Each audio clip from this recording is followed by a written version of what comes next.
This is where I'm at today. Got a lot done. Ooh.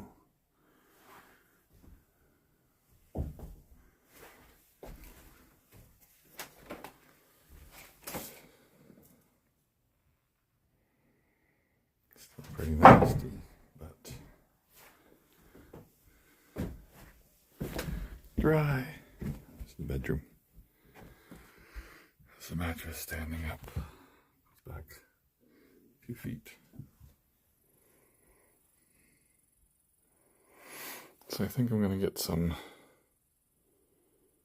2.5-inch thick pieces of wood, run them this way, and then 3/4-inch flooring sit on top with 2.5 inches of high density foam underneath that flooring. I'm thinking, I don't know if I want to put this the same way or lower so it can be easily serviced. The way it is now, if it ever tears, which it is, or it's wet, it just, you can't service it. I'm gonna rethink that before I do it.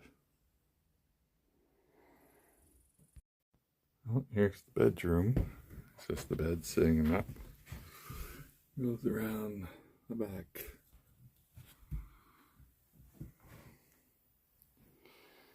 And floor in front of it, not rotten. And then there's no floor.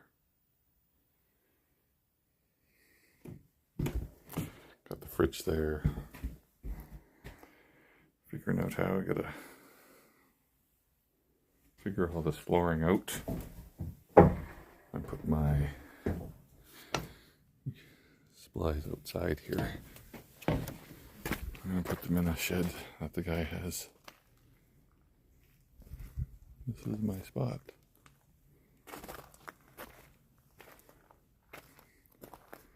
Have a little creek over there.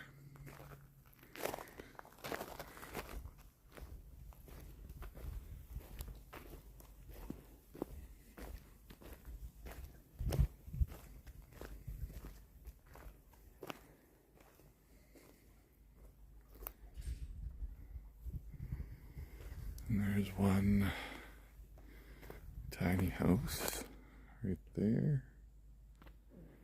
There's me. That's the truck. I guess this was put up because somebody who was here before had a very colorful vehicle. And there's the other tiny house. So there's the three of us around here. And then his property's over there.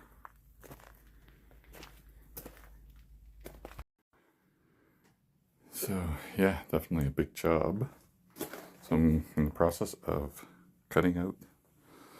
It's the poly, and then the floor sat on top of it. And the floor is this sandwich material. 3/6, there's the poly there.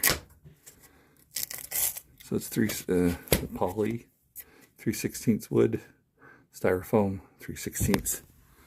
And that poly's the whole bottom, and then the floor sits on top of it. That's the water tank, bedroom, water tank. And it looks like this just moves around, which is quite odd. It's not really secured. This is your propane spot, and it looked like it used to be screwed into the floor, but that rotted away or just bouncing around. And this is electrical that goes across. These are some beams. I'm just cutting the next one out. This one is, what is this guy? I think this tank here, that's another plastic tank. That's your shower and sink and gray water. And then we have the styrofoam, expanding foam. That was the poop tank. So there's another tank here. So fresh water, your sink water and shower water, and then poop. So this is that corner. See, that's wood. There's a measuring tape. Kind of trapped. But it's got a lag bolt in it. Looks like it might just be sandwiched in the corners. Hold this tubing squared. There's one there. See the one corner there? There. Right there. Let's continue on up the road here too. Just cutting out the tarp. See what we got under here. See if I could do some of this while I'm videoing. I know it's kind of satisfying to see. It's so hard to do.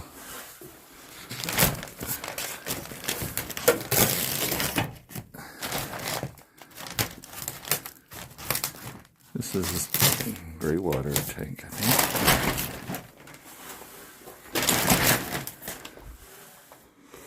Yeah, I need two hands. I gotta keep cutting.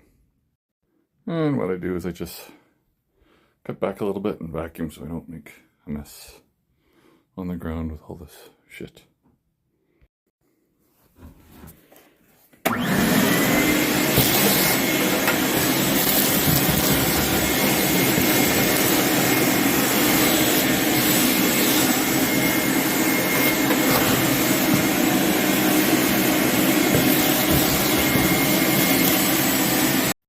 So I'm back here in the shower. Looks like there is a light attached to the what would have been screwed into the poly, and then the underside of the floor right here.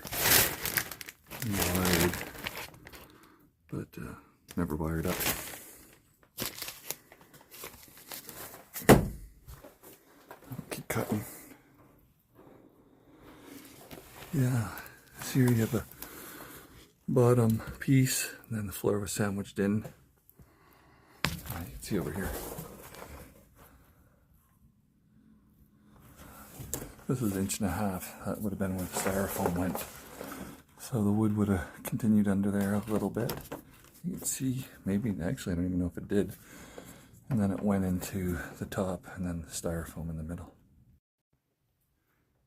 Here we go. Now it doesn't really show much from this angle. It's hard to see what's happening, but I'm at the black water tank. It looks like literally they just lift up. They're not even secured down. So I got these holes filled. That's why this was all cracked originally and broken. So it's like not even dealing with this tank. I'm gonna have a composting toilet, so I'm not gonna worry about this one now. But maybe in the future I'll get one.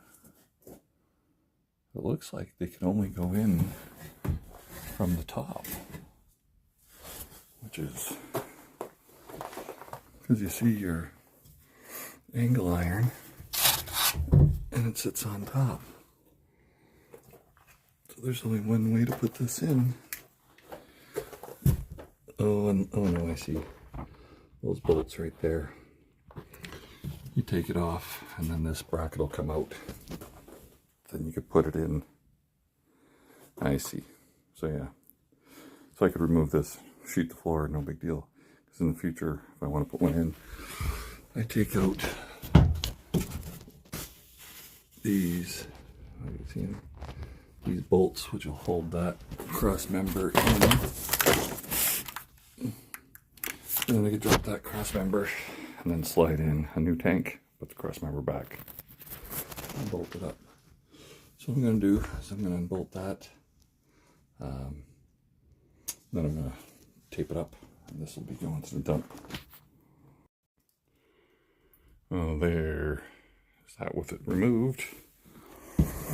Still going to cut back this floor a little bit, wherever my 4 feet ends up to be.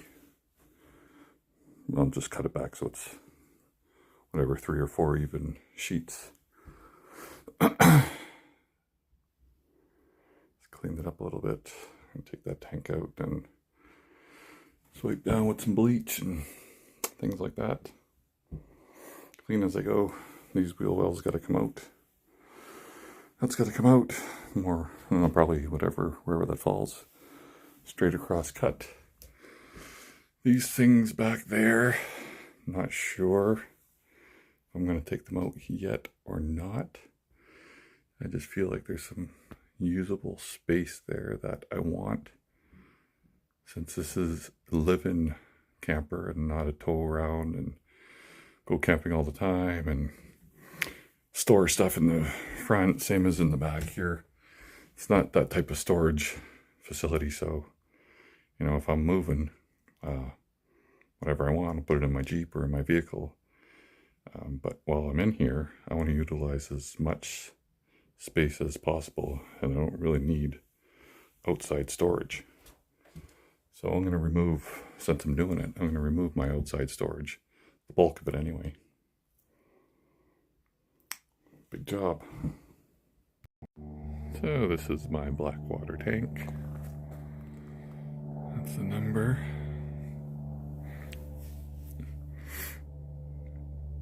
Other numbers. I'm just sealing it up. It was pretty much empty anyway, but just making sure it's sealed. Bring it to the dump. Just bleached it, cleaned it as much as I can. I'll go to the dump along with my throne. Got a couple pieces of lumber just to look at stuff and visualize it before I mock it up. And I'm done for the evening. I'm gonna get rid of the microwave too. I don't need a microwave in here. This is water tank. Numbers.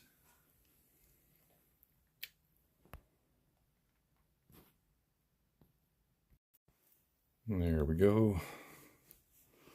Yeah, these are the 2x3s, so 1.5 by 2.5. I was thinking of going this way. But yeah, I'm gonna have to go this way. It goes from aluminum to aluminum because there's an aluminum rail on both sides.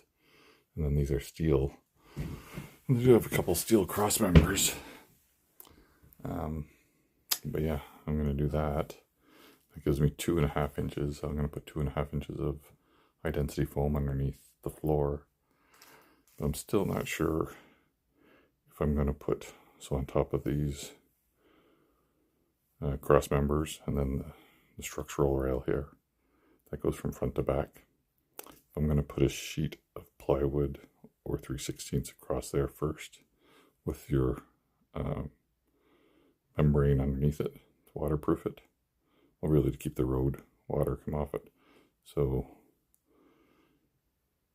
waterproofing material, 3/16 sheeting.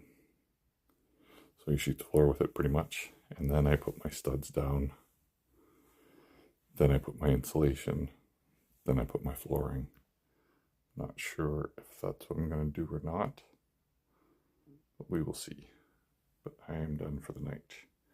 Got my black water tank out. It's going to go to the dump. There's my gray. And there's my fresh water. Smells like bleach in here. I'm bleaching and cleaning everything. Done for the night.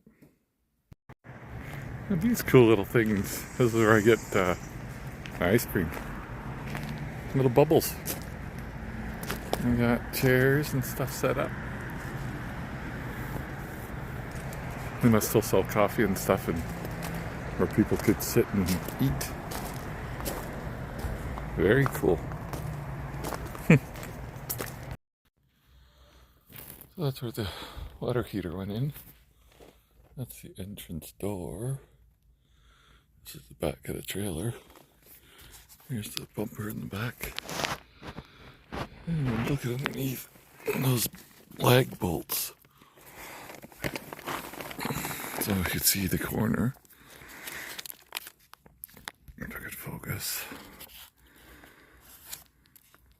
That's screwed in, the poly's actually under there. That would have been under this little lip. But you can kind of see there's a bit of a gap because that's where some of this wood material is sandwiched in. And then some wood material sandwiching up top. And it should be 1.5 inches of styrofoam. So just these leg bolts in the corner. Let's go backwards. Let's look at the back of the vehicle. Poly, wood, styrofoam, wood. And then there's these blocks. Wooden blocks in the corner. I think this aluminum goes across here and then up here. So it goes like aluminum and then aluminum across. And these wooden blocks are in each corners with kind of a lag bolt that attaches it to the steel frame. And I suspect that's what keeps this square. So this one's not bad, but it still is rotten. The other ones are rotten, but I'm going to expose this and see exactly what it is. Then I'm going to have to get some more made up and get this removed.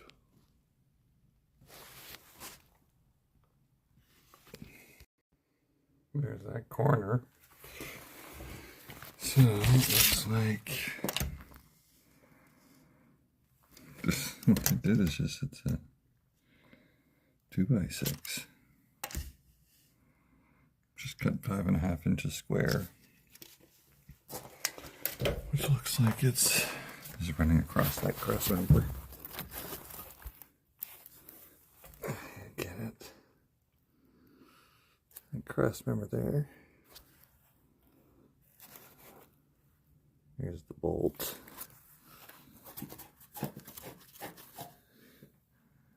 Starts just spinning on me. But it looks like that's just there.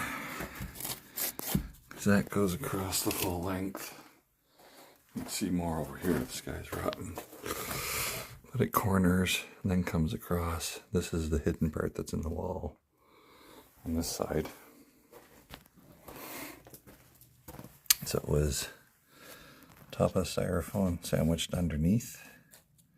Styrofoam, and then the bottom, that's all swollen. Sandwiched in that little groove.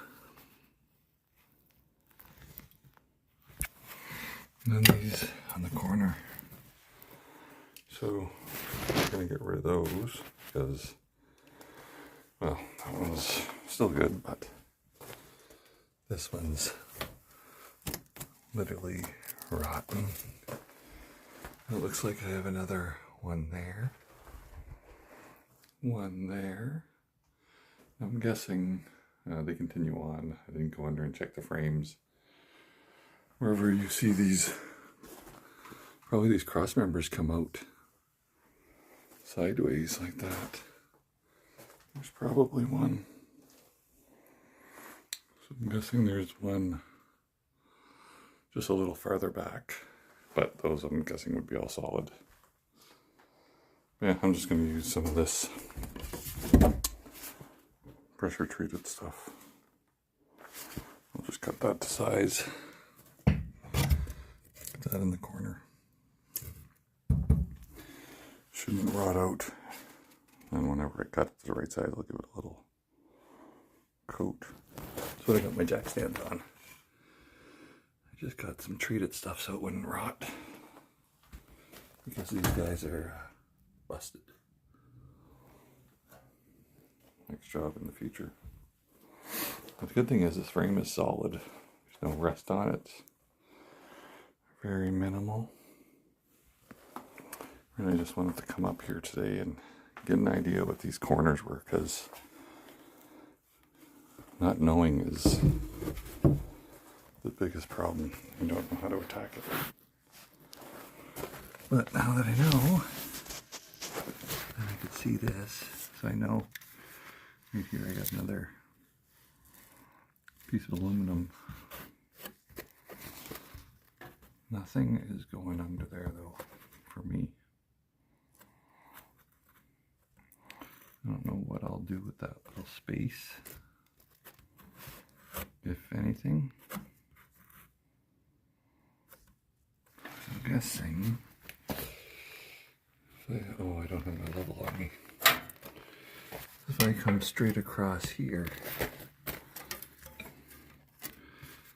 straight across the top of this with a piece of, say, 1/4 inch, probably slides right into that gap.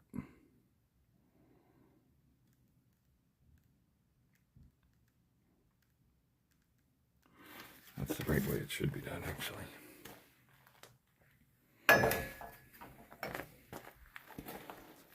But that's going to be expensive. I don't think it's cool. It's got to be 3/16. I'm going to walk over here. Whoa.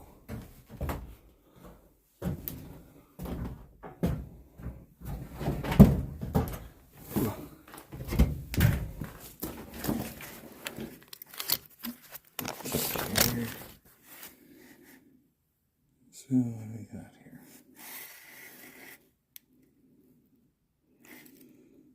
The bottom looks like, what's the bottom here?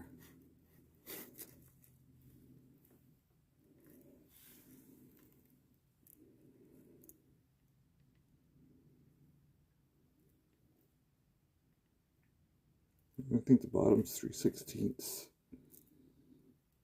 and the top is 1/4 inch. That's the style.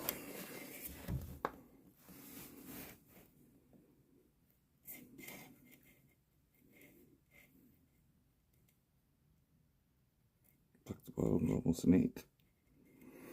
I think it's 3. You gotta hold your hand steady.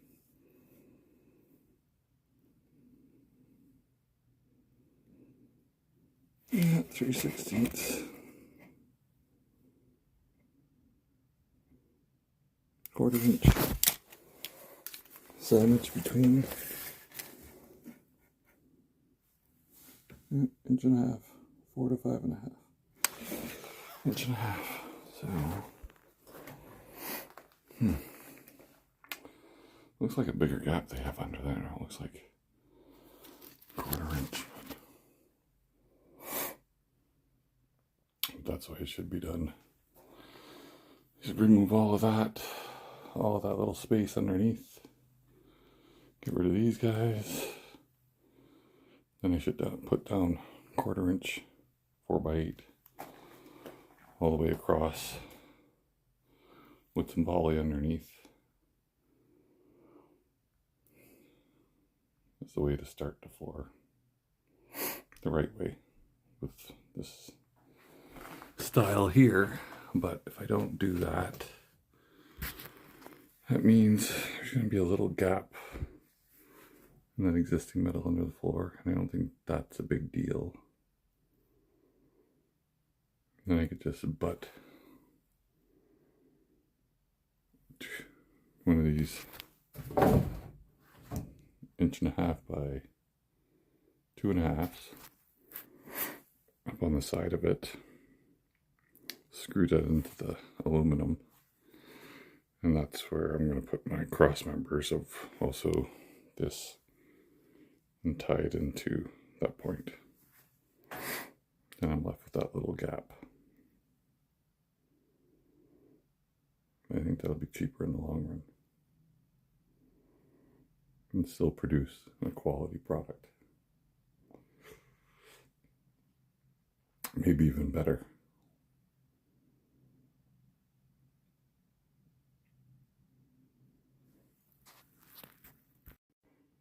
So I got that one bolt out. Now I gotta bring my tools up because I just did it with that and that. At least now I can bring my tools up, or just bring the right wrench up to get the other ones down. But yeah, since they're rotten, you're gonna need something to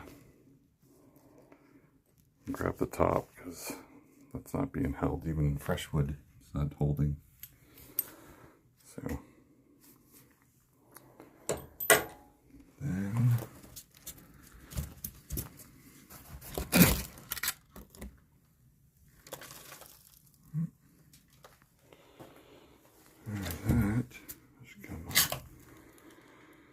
that was all the 3/16 underneath that would sandwiched right under there. And your felt paper is under there like that too. Right there. Well, it went all the way through. There's still felt paper under here.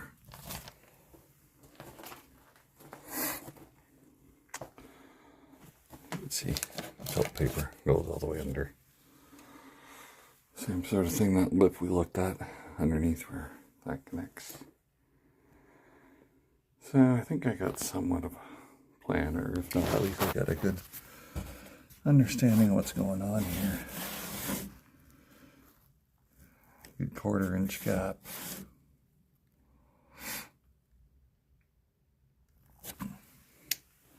Which could be one of the ways the water has been. If you're looking close, you can see the sheeting. I believe that little bit of sheeting is the outside skin or something. I don't think that's wood. So it's a perfect spot for water to slide in from the outside and come right in here and get on that bottom sheeting and turn it to paper.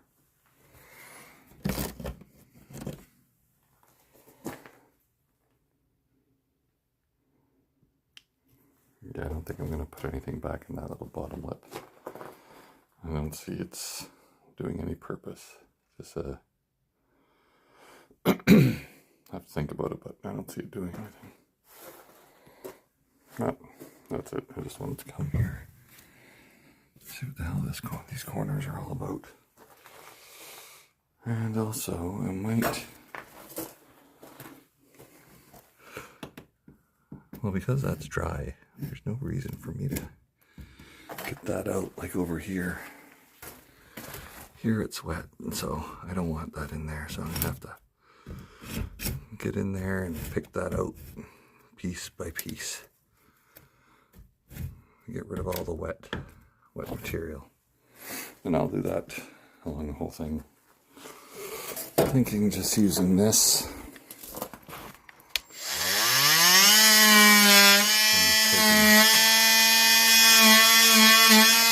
And just taking my time and going through it. Picking it out. Probably the best way to do it. Do that all the way around. And obviously you gotta still remove all this wood. Getting rid of these. Thought about it. If anything, might just build,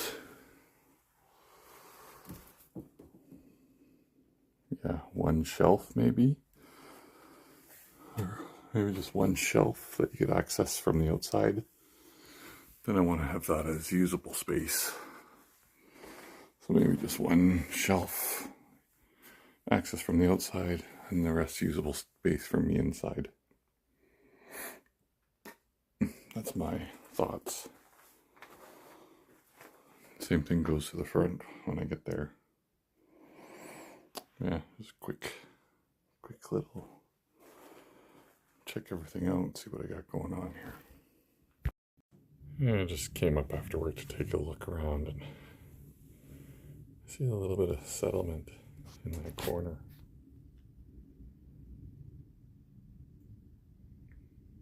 A little over a 1/4 inch. Let's see it there. If anything there, it's very minor.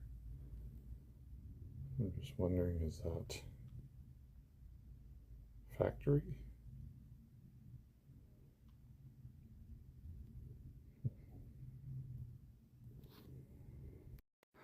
I know it's hard to see here, but that was actually wood sandwiched under this corner here. So under the full width of that, and it goes back. It's almost like a 2x, trying to pull it out, but that was flat, and that's still wood down there. It goes under there a little bit. But that sits on top of this frame back there, and actually that's structural. Literally structural. So I jacked up that corner a little bit, took the pressure off it because that wood was rotten, and that's why that side dropped, because it's literally structural. And it was a splice actually in the wood right here. I don't have the piece, so that one went there. And then this piece was right, I don't know, somewhere out here, but you can see how clean the cut is. There was actually a splice because they didn't have a full length piece. Actually something like this.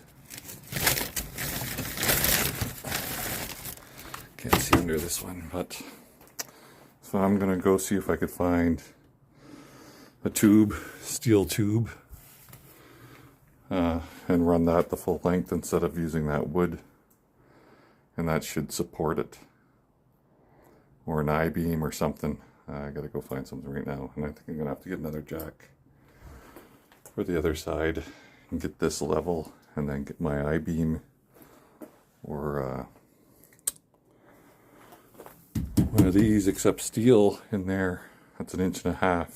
And it's actually sitting on top of the flooring, because they would have built the flooring in, so that flooring was 3/8, so it's a little over 1.5 inches. But see what I could find to run across there, but I don't want to do any more pulling of this wood until I have my corners support it properly, because this one you can see I took all the bend out of it. Now this runs right into the bottom of the frame. This here comes across, touching the other side of that where it's supposed to. And this side too. So I don't want to touch any more of this wood, just in case we get some settlement here. So I'm going to go find a piece, one's length, which I got to go to the dump, and I'm running out of time. It's 12:24, but I got to do that. I got to get down and get that done right away. So on the other corner, that's what it looks like underneath. So that cross member comes over to that one, and there's that wood. And earlier I put the jack on this freaking metal here, and there's a gap, and I dented it all. So I'm gonna get it so it's just on these two pieces here, and then I'll raise it up just slightly because the side's good, and then I'll be able to remove this wood. So this is where I'm at now. We got both sides jacked up in the back, that side jacked up, that side jacked up. Now I got to pull this piece of, so there's a little channel under there. It screws in your way everywhere, because that would have been initially wood and then screwed down. So those will have to come out. I think they're at the bottom. I got to go up. I can't, you can kind of lift this up, but it's, see, you got a screw here, and there's probably a, oh, there's another one. So it looks like screwed from somehow the other side. But what I'm going to do, this isn't the metal blade, but I got a metal blade for this. I'm just going to go down where those screws are and zip them out. I'm going to do that here now. Just zip through a few nails. Let's see. Yeah.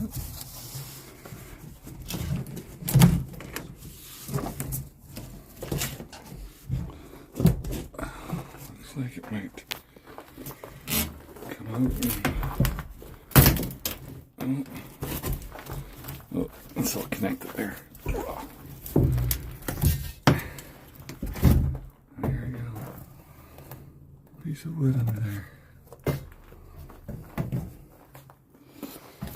Looks like it's cut in a 45 here. And another one sandwiched under here on a 45. I can't see it there, but that was is this section. So I gotta get that out too. I think there's screws underneath for that. Fucking screws everywhere. And just make sure I gotta support it so it doesn't settle. And I'm gonna try to get this piece of it's 2 inches, but I think it's gonna be enough room to get it underneath. So I'll go from steel to steel and underneath. And I'll have to worry about this again. So, peeling it away. I'm gonna get under here. There's just a couple screws holding that wood in place every 4 inches. All the way through. So I just gotta take my time and get all these screws out.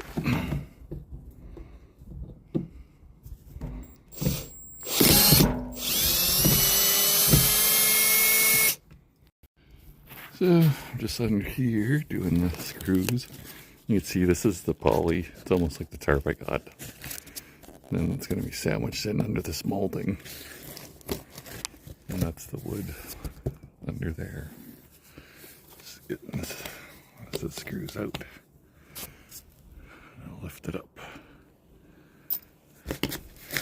From the inside, I'll do that. And get the screws out. I see these guys are going to be in my way, so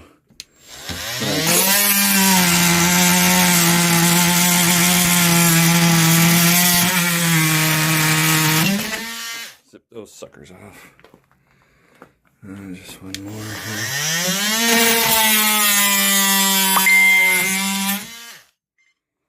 That should be it. I think this should just come right out. Oh, of course it won't. I need 2 hands and probably this guy. Gotta get under it and just get some.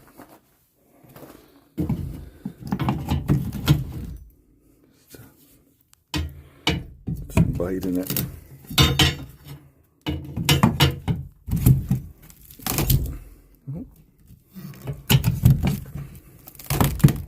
Oh, because there was a couple nails there.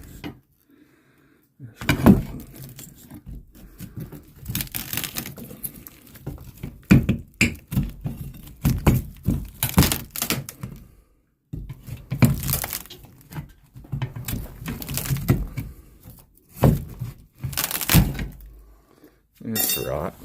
Oh yeah, there's still some hidden secret nails. I'm just gonna go through this and get this out. Ugh, fucking mess. This nightmare just continues. Probably hear it in my voice. Luckily, I got my steel tube in there. And it's dead level. It's under the cross member right there. Or under that frame. So it's carrying the load, looks like, of the wall. There's another one under there that's not. A little wiggly, but I'm carrying the load all the way across. Same as there, and that goes up to the roof. But yeah, when I was jacking it up in this corner, because there was an aluminum piece that came across here, well, it snapped. It ripped in that corner where I was jacking it from. And then as I was lifting it up, this whole section was rotten and it just came apart in the middle. So lucky I had set that steel tubing in place to carry all the loads. If not, this back of the trailer would have probably fell. And it's couldn't be any more perfect, actually, which is kind of strange. Oh, not over here. Which is weird.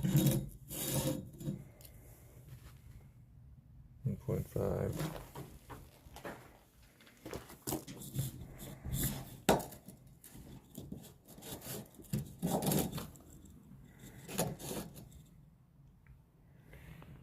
Oh, 3.9. What the hell, eh? This must not be level.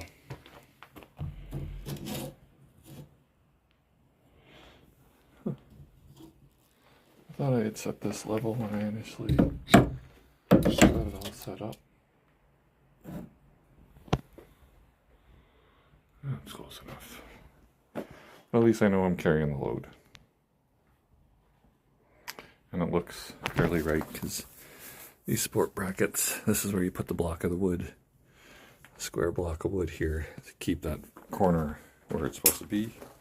And the same thing here, square block goes there, keeps that corner. And they go right to the other side of that. And this one goes right to the other side of that. So I know I'm not settling anywhere. Whatever the level says, it is where it is. I got those corner blocks there. There's another one over there that's keeping that side square. So before I shift anything, this got to all be cleaned up. I got to, I got to clean all of this up and see how much this one, if it is structural. And if it is, I'm going to run another piece of steel that away and tie it into something, another frame.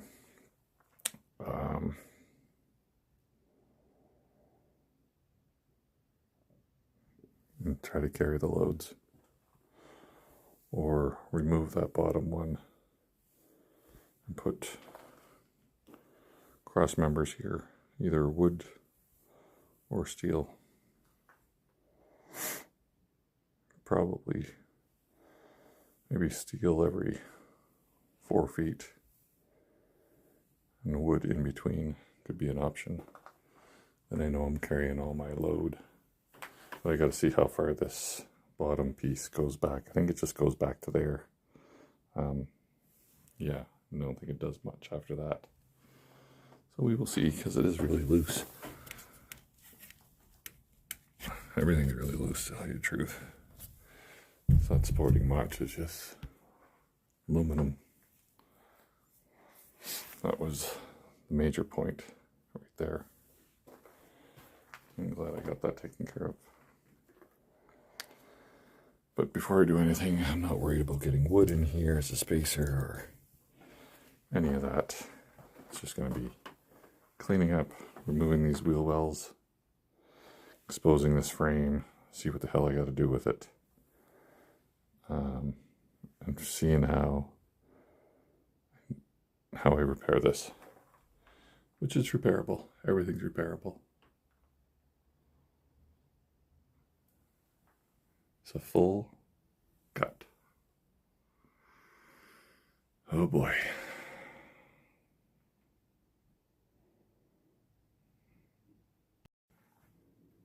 This nightmare just continues. Probably hear it in my voice. Luckily, I got my steel tube in there. It's dead level. It's under the cross member right there, or under that frame. So it's carrying the load, looks like, of the wall. There's another one under there that's not. A little wiggly, but I'm carrying the load all the way across. Same as there, and that goes up to the roof. But yeah, when I was jacking it up in this corner, because there was an aluminum piece that came across here, well, it snapped. It ripped in that corner where I was jacking it from, And then as I was lifting it up, this whole section was rotten and it just came apart in the middle. So lucky I had set that steel tubing in place to carry all the loads. If not, this back of the trailer would have probably fell. And it's it couldn't be any more perfect actually, which is kind of strange. Oh, not over here, which is weird. 1.5.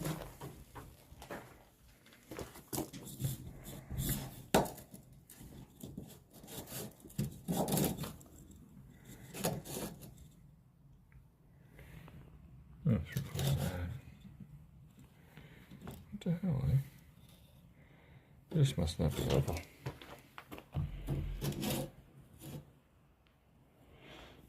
Huh. I thought I had set this level when I initially got it all set up. That's close enough. Well, at least I know I'm carrying the load. And it looks fairly right because these support brackets, this is where you put the block of the wood, a square block of wood here to keep that corner where it's supposed to be. And the same thing here, a square block goes there, keeps that corner. And they go right to the other side of that. And this one goes right to the other side of that. So I know I'm not settling anywhere. Whatever the level says, it is where it is. I got those corner blocks there. There's another one over there that's keeping that side square. So before I shift anything, this got to all be cleaned up. I got to, I got to clean all of this up and see how much this one, if it is structural. And if it is, I'm going to run another piece of steel that away and tie it into something, another frame.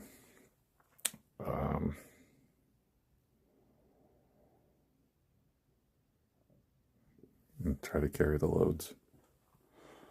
Or remove that bottom one and put cross members here, either wood or steel. Probably maybe steel every 4 feet and wood in between could be an option. Then I know I'm carrying all my load. But I got to see how far this bottom piece goes back. I think it just goes back to there. Yeah, I don't think it does much after that. So we will see, because it is really loose. Everything's really loose, to tell you the truth. It's not supporting much, it's just aluminum. That was the major point right there. I'm glad I got that taken care of. But before I do anything, I'm not worried about getting wood in here as a spacer or any of that. It's just going to be cleaning up, removing these wheel wells, exposing this frame, see what the hell I got to do with it. And seeing how I repair this, which is repairable. Everything's repairable. It's a full cut. Oh boy.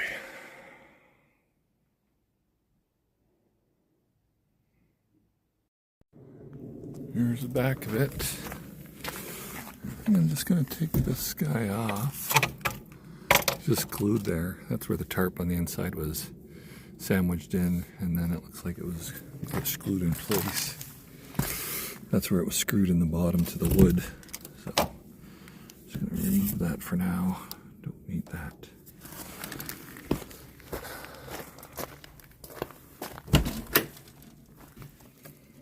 Here's the nightmare.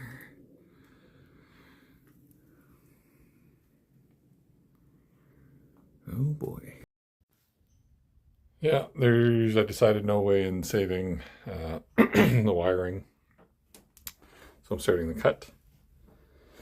And I'm going to start right here.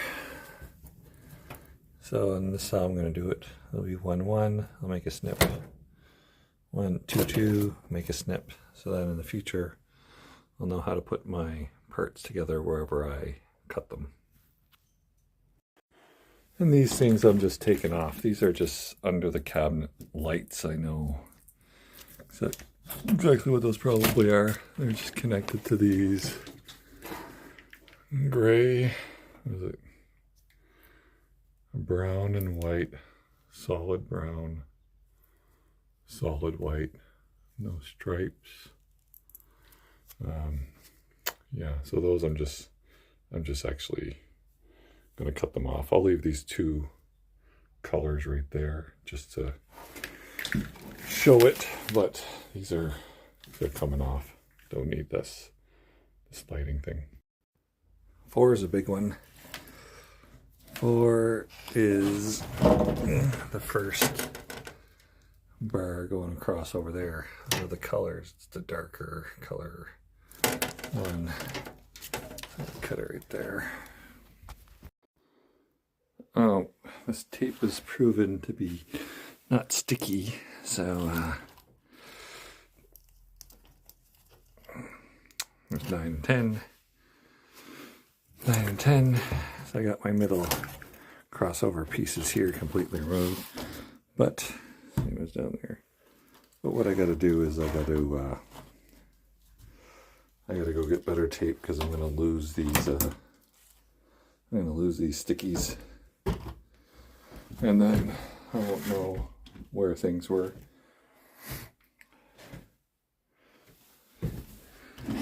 Definitely don't want that.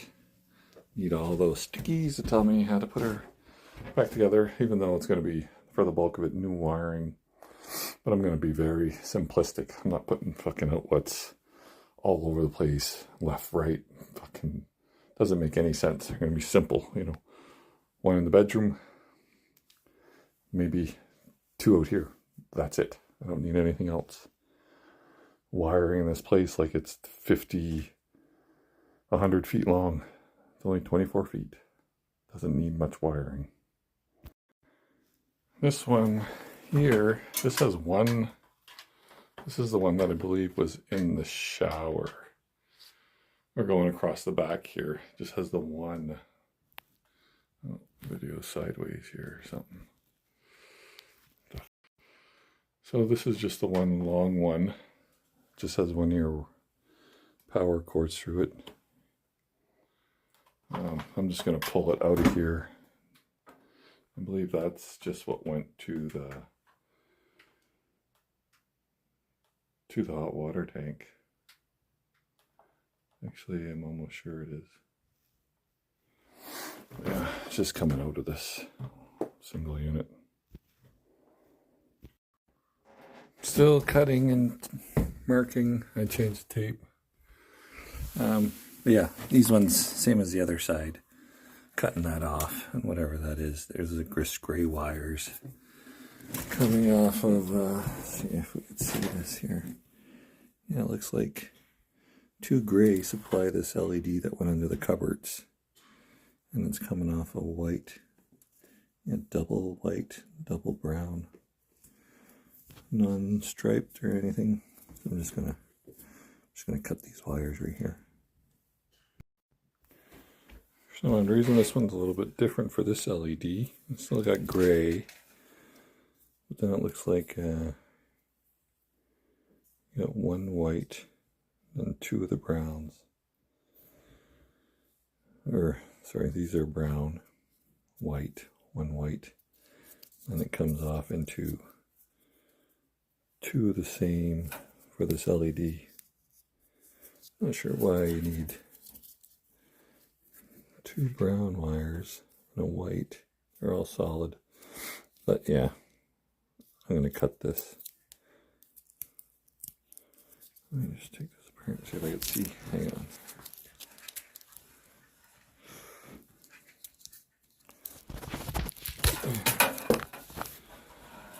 Okay, so it looks like, hang on, I'm gonna put the phone down.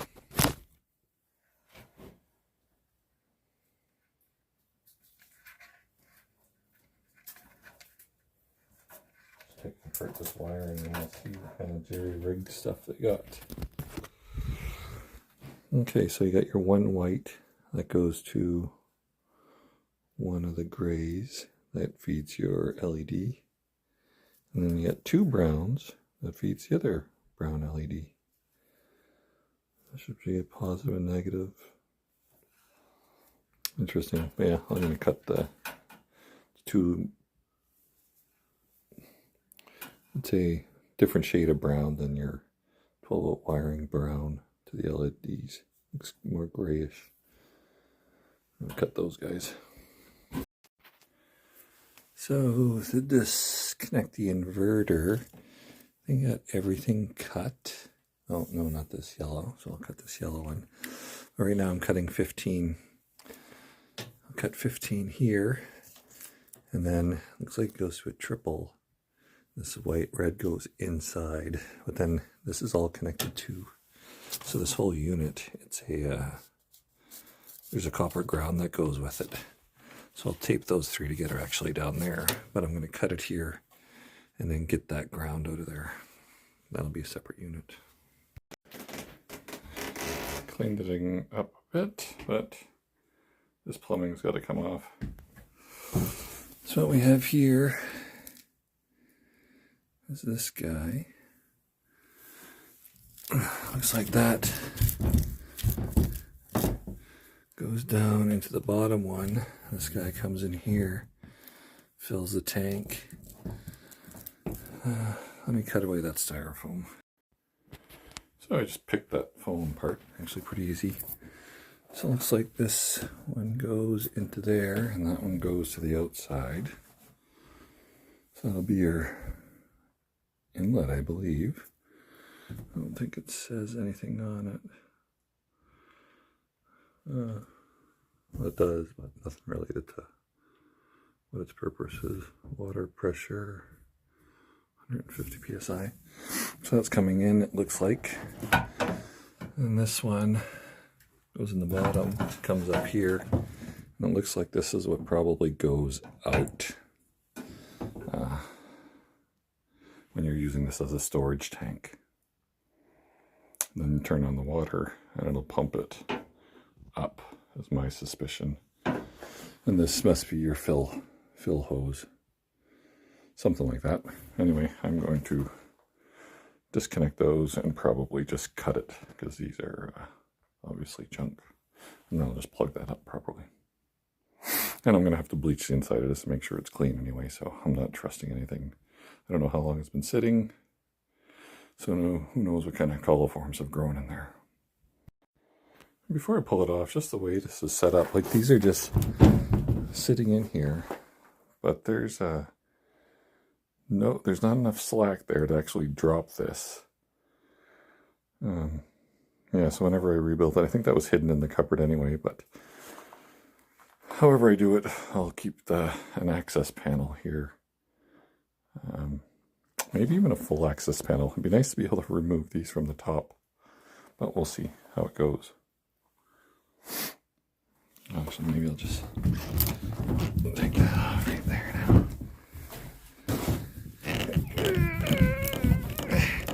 I just loosened it. Jesus, that's probably never been off. Oh, that one come off. Looks clean in there. Let me plug that right away here. Where's my paper towel? Put you down.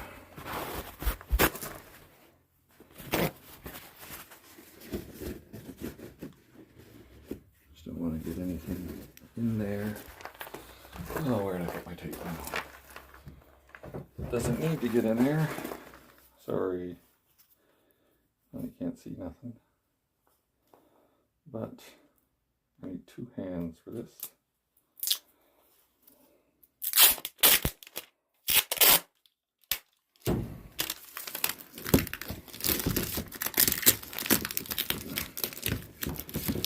the neatest job, but it's there.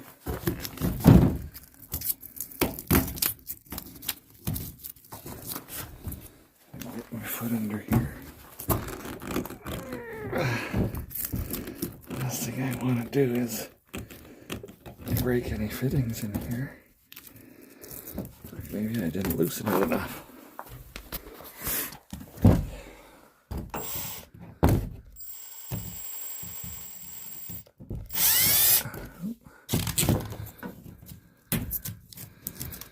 I gotta put you down again.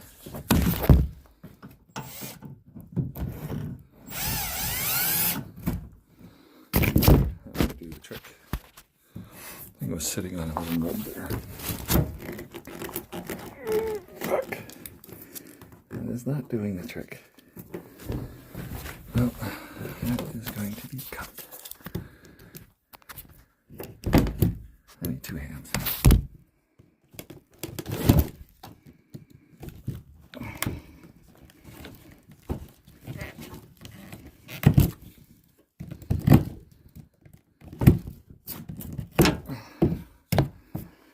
That's cut. Just put a little bit of tape over it. Keep whatever going in there.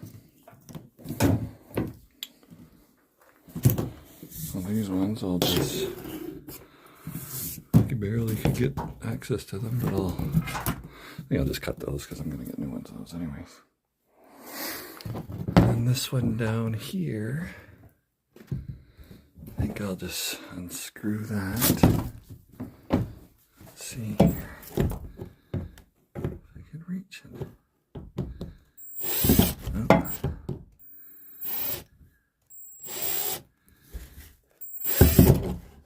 It's a bad. Make myself more room.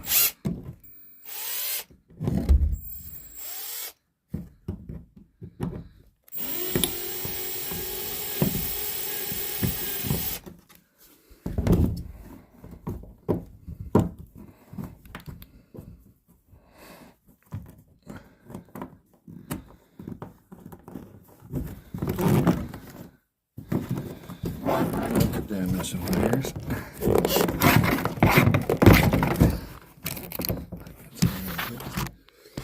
Hang on.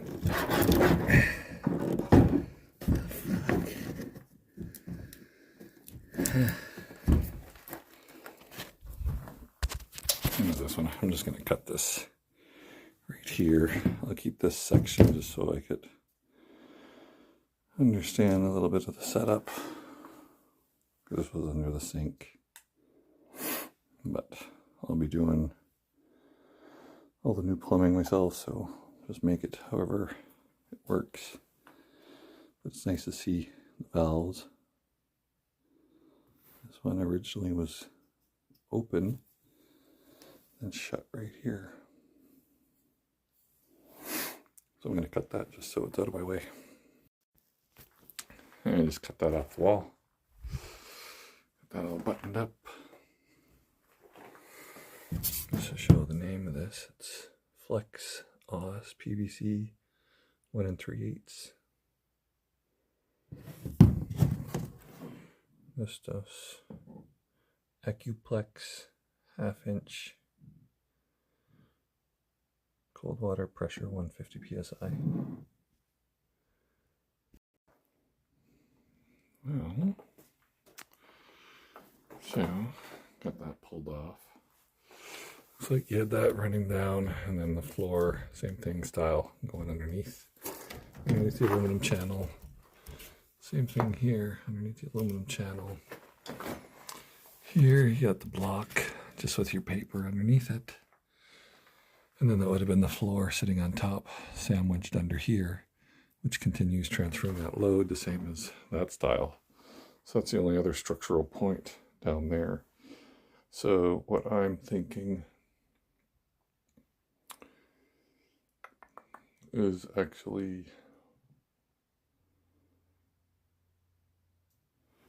I might, well, before I get rid of that block, I'm going to wedge something across here just in case I don't want this trailer to shift because I felt something shift, so I just want to, before I remove that block, I'll just bridge it all the way across somehow so it doesn't move. But I'm thinking, well, this, obviously, this cross member here has been rotted away and cut. So I'm removing it. I think I'll just zip it right here, right now, just so it goes to the garbage. Let's see, it's not really holding anything. But I'm thinking another cross member here, steel. And then this whole bottom one, potentially take it out. We'll have the cross member go right to underneath that point load, or very close, maybe even right where it is right now. It's within a certain distance. Carry that load, so that would carry the load of that distance across that other member, which is in good shape, which would make that bottom one just completely useless. That's my thoughts. And maybe, if I wanted to, I can even run another piece of steel that way. So pretty much where I see this lower aluminum frame from here back, replace it with steel.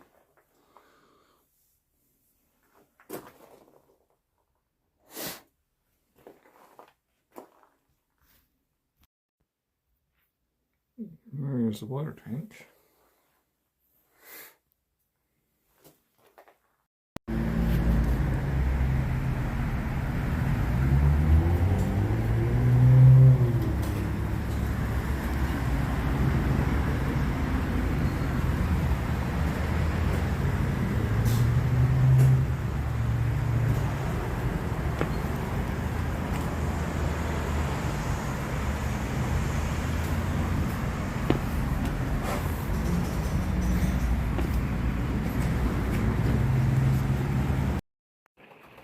And I'm just gonna take off these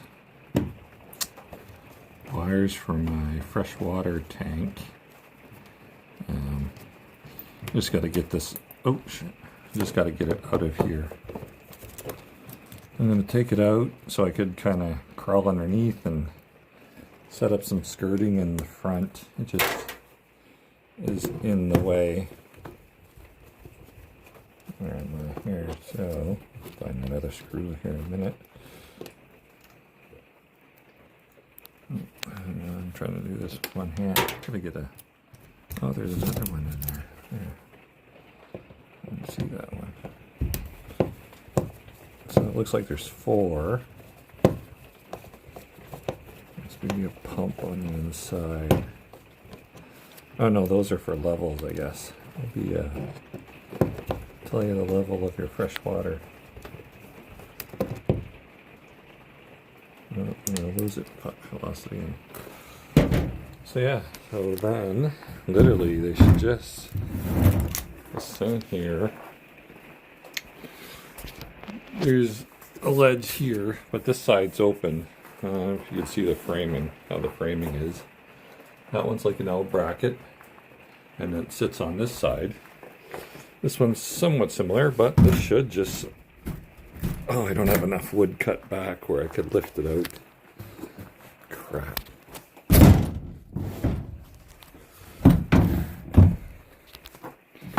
But yeah, I just have to cut back that wood a few more millimeters. And then I should be able to... Oh, I just lifted it out. Yeah, you can see, they just literally slip in.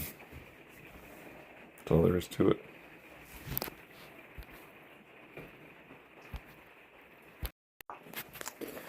And then those are the wires. You got red, green, yellow, and it looks like white. And that's the order they're in. That's just how it is under the chassis. Ground.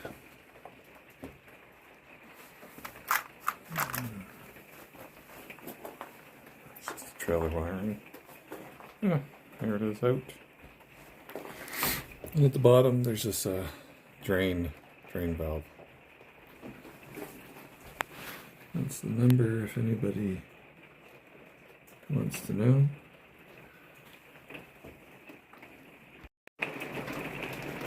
I pulled this guy. I think it's time I'm going to take this gray water out. I'm just going to cut it and rotate it off of there. And this side here just looks like I have a band, and then I could take that off. Just is in the way, and I don't need it here right now. I just took that off. You can see that's just threaded in there. So I potentially could use this again if I wanted to. I could probably just put a coupler or something. But we'll see, because then that just goes to your vent up top. But we will see what I do. That one I'll have to unscrew that too at a later point in time. Yeah, at least I could undo this tank. Same thing, and get it out of the way. So just cut that line there, and then this guy just fell. He rotated sideways. It's connected. It's all it's really hung on. The hanger right here is what supports it. And that goes to your gray water, to your poop water. There's a little remnants left in there, which is kind of gross, but I don't really have any smells. So yeah, that just kind of fell. That was rotated that way where it connected into there. And then as soon as I cut it, it just fell because it's only on by that hanger. So now I'm going to lift this out. See here, it just sits on this bracket on this side. And then there it sits on top. So I'm just going to be able to lift it up. Once I do the same thing and disconnect these guys here, this will just lift up. And there's another one there, so there's 4. So I'll do that right now. And just in case I get lost, this is orange, yellow, green, and then white over there. And there's the number if anybody needs to know. And that's out. This is just the other side.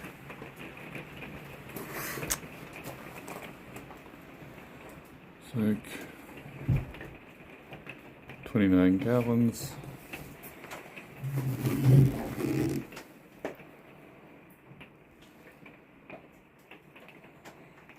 Can't read that. Lighting. It looks like there's no. This is gray water. You're not supposed to just discharge it to the environment, so there's no drain like there was on fresh water.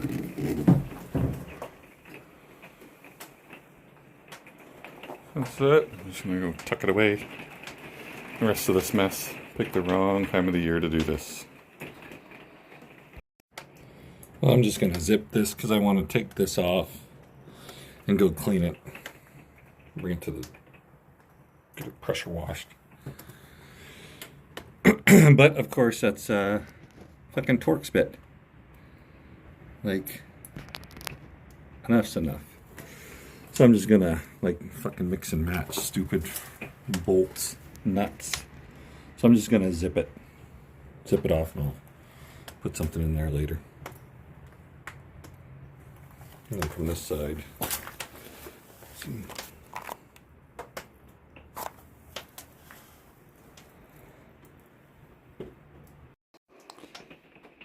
Yeah, here I am. Did a little bit of a cleanup and reorganizing. It's hard to work in such a small space. It's the bedroom just jammed with everything. Just got a blanket laying across there to try to keep out a bit of draft from under the wheel wells. I got a rigid foam all the way around to keep it warm in here while I work. It's not too bad.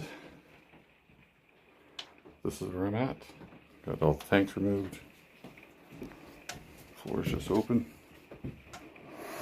I'm gonna take this back. I'll probably take it back to the seam right there. You can see this spot the same as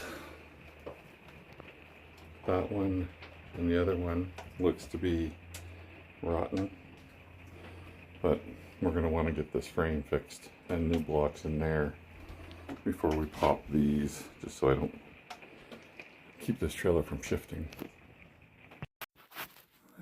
Just came in to do a little bit of work, and I cut out a section of floor because I'm going to take it out to the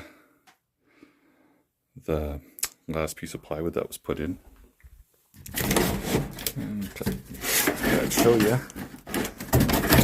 Oh. Oh, shit, hang on.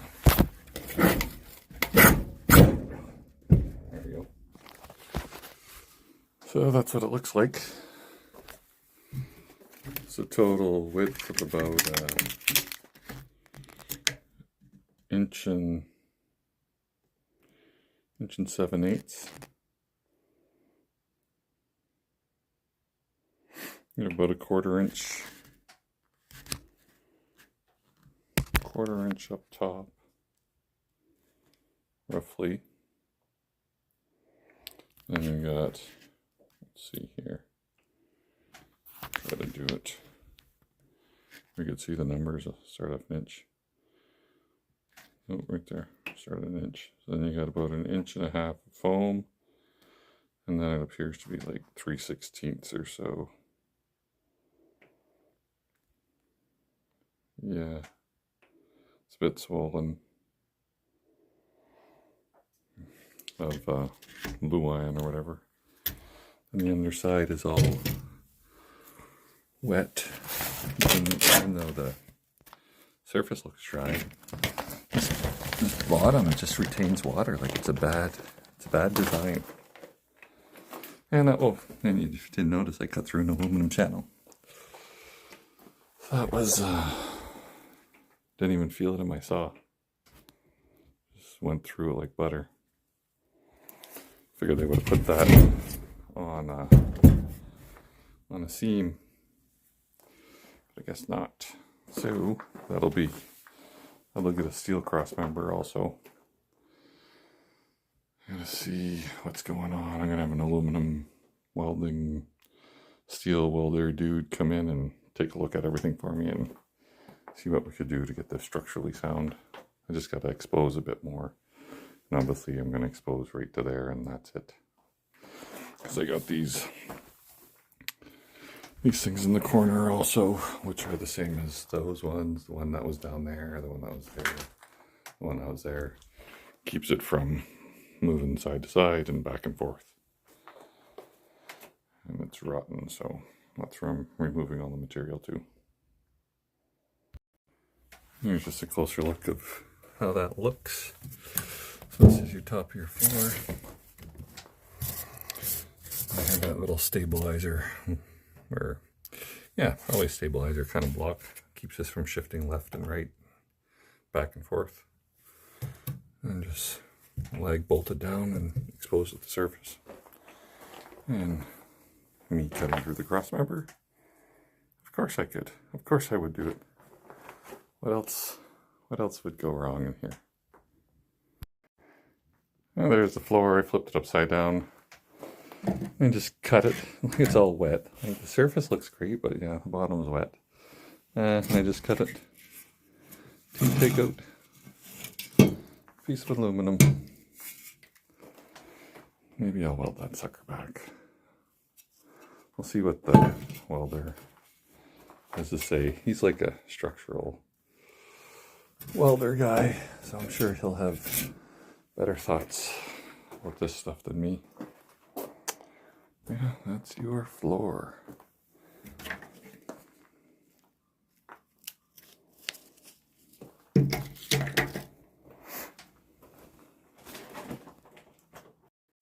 I'm going to clean up the stairs area. I just undid these screws. Oop. See how I get. Oh, there's just a plate that sits on the lip right there. Now what do we got here? So Looks like that's your vinyl flooring. That would have been the top of the floor and the insulation sandwich, but that's aluminum, and then your bottom of your floor. So yeah, I see how this thing was built. It would just have been this frame. There would have been the luan put on. Yeah, I'm not even sure. It was all built in layers. That's why everything is sandwiched on top of everything. That's why the luan slid under there. And then the insulation butted up against here. And then the floor slid under these two sections of aluminum. And then this was sit on top. So it was kind of put together in stages. That's why the floor is sandwiched in between all this shit. So I'm just going to pick away some of this to get it exposed so I can see what I'm dealing with. And again, most handiest tool is this guy right here. And then a knife, X-Acto knife. And just cleaning it up again. Just removing this. I don't know, it's what they screw stuff into, so they put this banding. Doesn't do anything else but that. What it looks like, so they have aluminum all the way up for this frame, and then there's an aluminum piece here. Not sure what that was for. I'm just going to grind this up, just in my way. Get in a little bit more taken apart. This is where the stove was. Here's your gas for your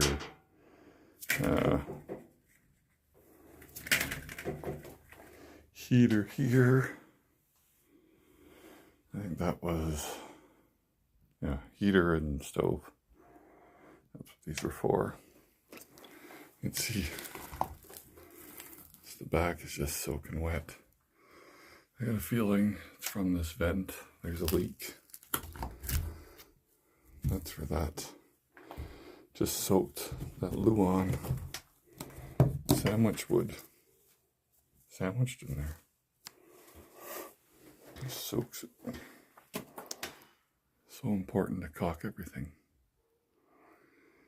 I think that was the big issue, is caulking. There's a ledge on the outside right there. And I believe the water has been coming down. You can see it right here. Separated. You can see the ledge right there. So water comes through here, soaks all the wood. And I looked outside and I could tell the caulking hasn't been done probably since it was new. For some reason this side didn't really affect it. But this side took the brunt of it. Must have just been the way it was parked for years.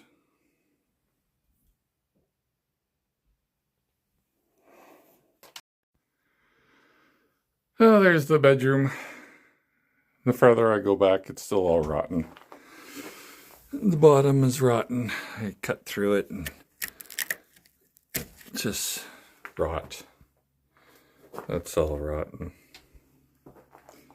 I took out the tanks, fresh water, gray water, black water.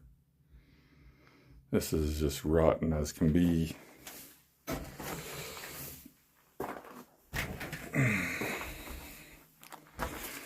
Frame's twisted a little bit right there. I snapped it right there. Right there. Put a piece of steel across there. This here has that galvanic corrosion. I'm peeling it apart because there's black mold under there. That's that trim on the outside. It separates right there. It looks like the bead of caulk on the top of the trim was never done, and it all leaked under and then ruined all the wood for the flooring. So this is the Starcraft trailer. Inside, there's the door. Come in. It's where the freshwater tank was. Gray water is where I'm standing. Cutting out the rot. Cut through the floor right there by mistake. There's a piece of aluminum. Cross member. And here was rotten, this cross member, going from there to there. So that's been cut out. And I noticed it was all bent in the corner here, so I jacked it up and the frame snapped. Because aluminum went to under there and then across. This is a piece of steel I put in there, going across to the other end, because that corner snapped. It looks like these types of floors were made. Looks like the Luan slipped under here. Then you had your 1.5 inch of insulation. Then you had your top 1/4 inch of plywood. Then you had the frame, and everything was sandwiched in between this outer aluminum frame. But now that I had snapped that, I got to get another piece to go across here, connect it, and then over here, because it was where the major leak was, Luan tucks in under here. Then you have your 1.5 inch of foam. Then your 1/4 inch gets stuffed under there, and then that's your wall. Same as what you would see here. Sheeting exterior, or your interior sheeting, comes down like that. You can kind of see here. Yeah, so I didn't peel off. I just insulated up the hole where the fridge went so I could work in here. Just wondering, what's your thoughts if anybody thinks this is repairable? These are blocks that are set there. There was one there. There's one there. There's one there. And there's one there, and then another one in the corner. I must keep it from going this way and this way. You can see the floor seems like it holds a lot of structure. So when it's in there sandwiched, there's screws and nails in there and staples. I'll show you quickly what it looks like from the outside. There's all my plumbing.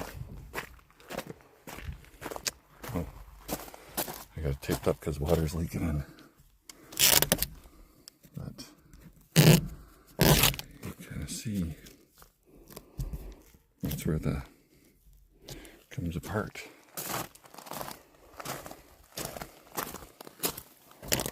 It's a little trim section. I showed you on the inside. This is that water with the galvanic corrosion. It's all in this section where I was showing on the inside. I had to cut that out to get my piece of steel in there. Not sure what to do. If it's time to trash this whole project or what. Or try to fix it, put a bit of structure back into it. Do a steel cross member there. Steel cross member here. Maybe steel cross member there. Pick out all that rot. Won't be able to do the sandwich thing, but get a floor on there and somehow attach the floor to the exterior aluminum. Either with an epoxy glue or something like that. Wondering what everybody's thoughts are. Or should I just trash it and keep the trailer frame?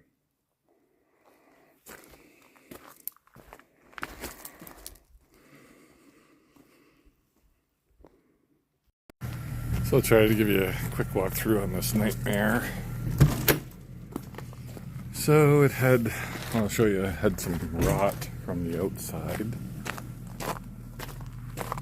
I've seen this galvanic corrosion. I didn't think much of it. And all that trim pretty much has no caulking, so it leaks. I don't know, my plumbing. No, Facebook won't allow a long video. And I got it. Everything's out of here. I had to take out all my paint. But it's rotten. You gotta pick out all of this rot where the floor was sandwiched under here, in the middle of here, stapled and screwed. I snapped the aluminum frame. That's a steel cross member I got now, right there. This aluminum frame that went from here to here got cut That one got cut. Actually, this one was sliced up. But this is what the floors look like. That's your poly hanging. It's 3/16, inch and a half, and 1/4 inch. And that's wedged under the walls. And these little leveling blocks kind of keep it from shifting. Those are all rotten. I'm just wondering, fuck, how do I fix this? Or is it even possible? I need help. So what I'm going to attempt to do is actually cut this piece completely out. All the way across here, down to there, all the way down there, the lower piece, and remove it. I'm going to try to do it and put in a cross member of steel so nothing drops. See how I'm going to do that. It's pretty flimsy. You can see barely any support on it. Yeah, pretty built really shitty, to tell you the truth. But let's see. I might see if I can set my camera up and do this cutting. Let's see if I could do this with the camera. So I actually cut the one over there. Nothing moved. Let's see if I could do this one. The old safety glasses on.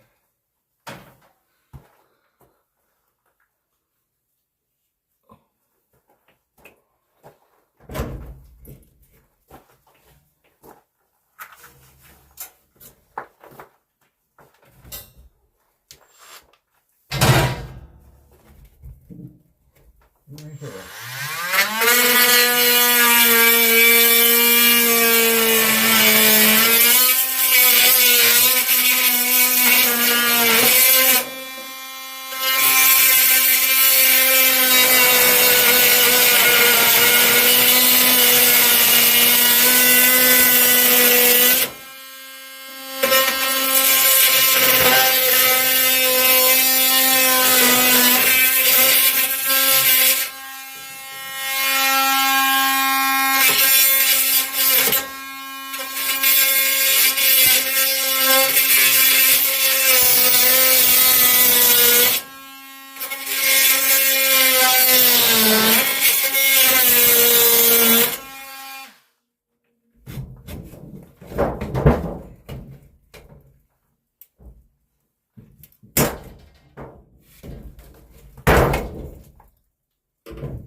And there is that.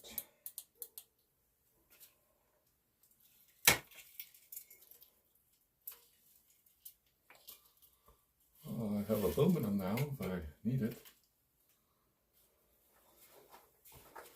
That over there.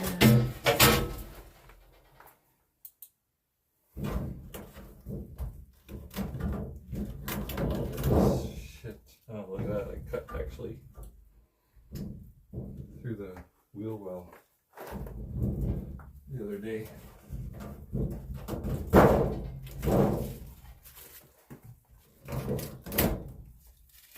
So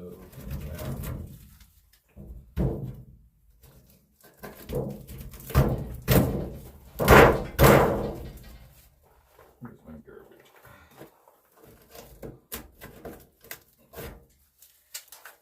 So I might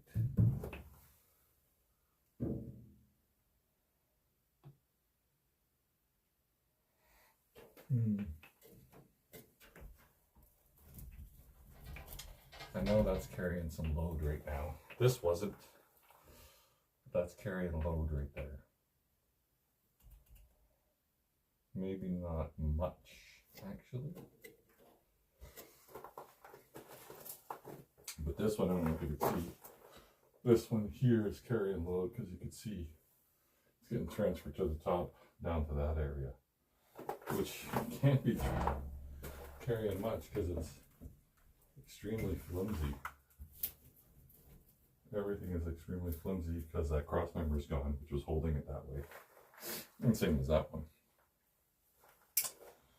So, I think I'm going to hit pause and think about this situation a little bit. What I gotta do next. Whee!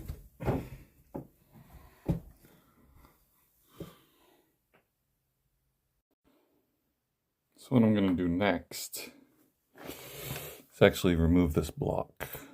Well, it's rotten anyway, you can see like this is so rotten. But one thing I do need is the dimensions of this, so I'm going to remove it and not destroy it so I could put it back in exactly the same spot like a new one, because I actually took the ones off in these corners.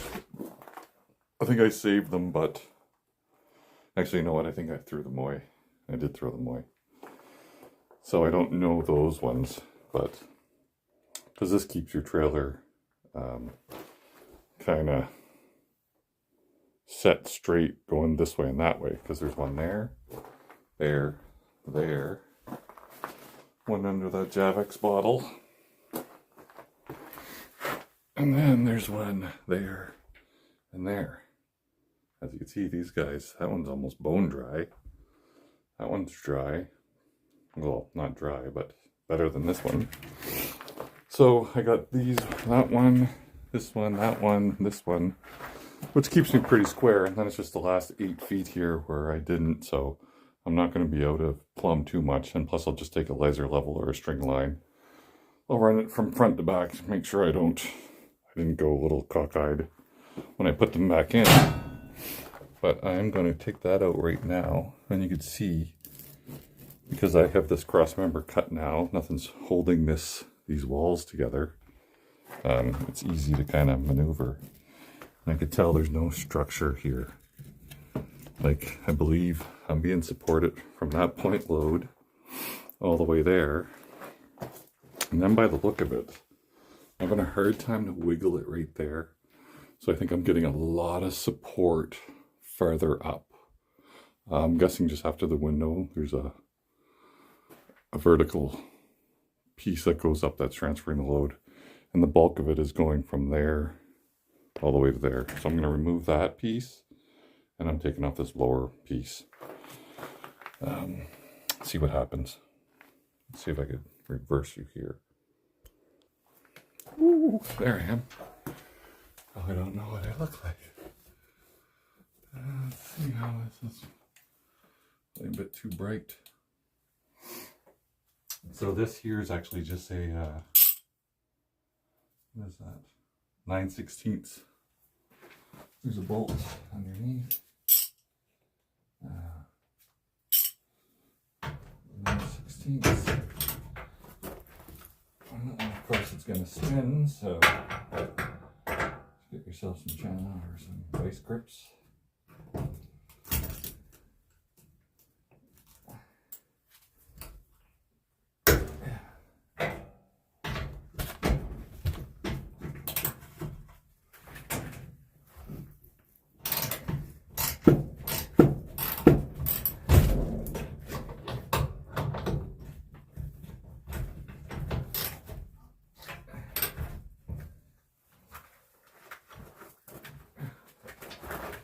Gas lines all over the place.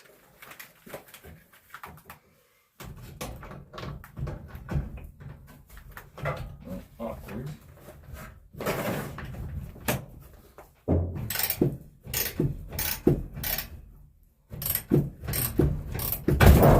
Oopsie.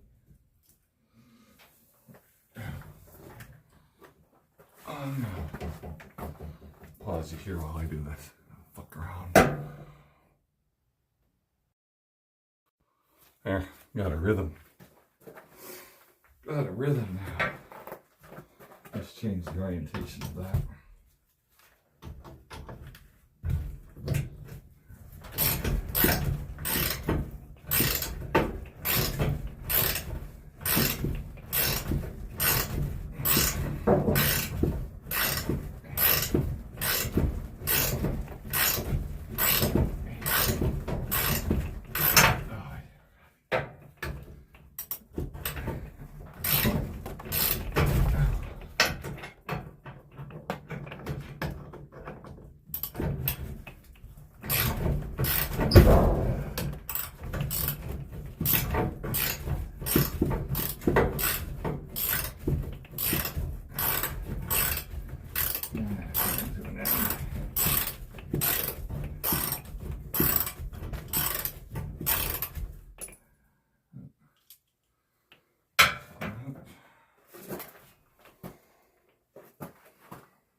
and a washer.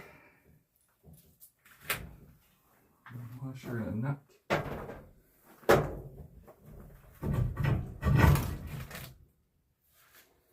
That's the plastic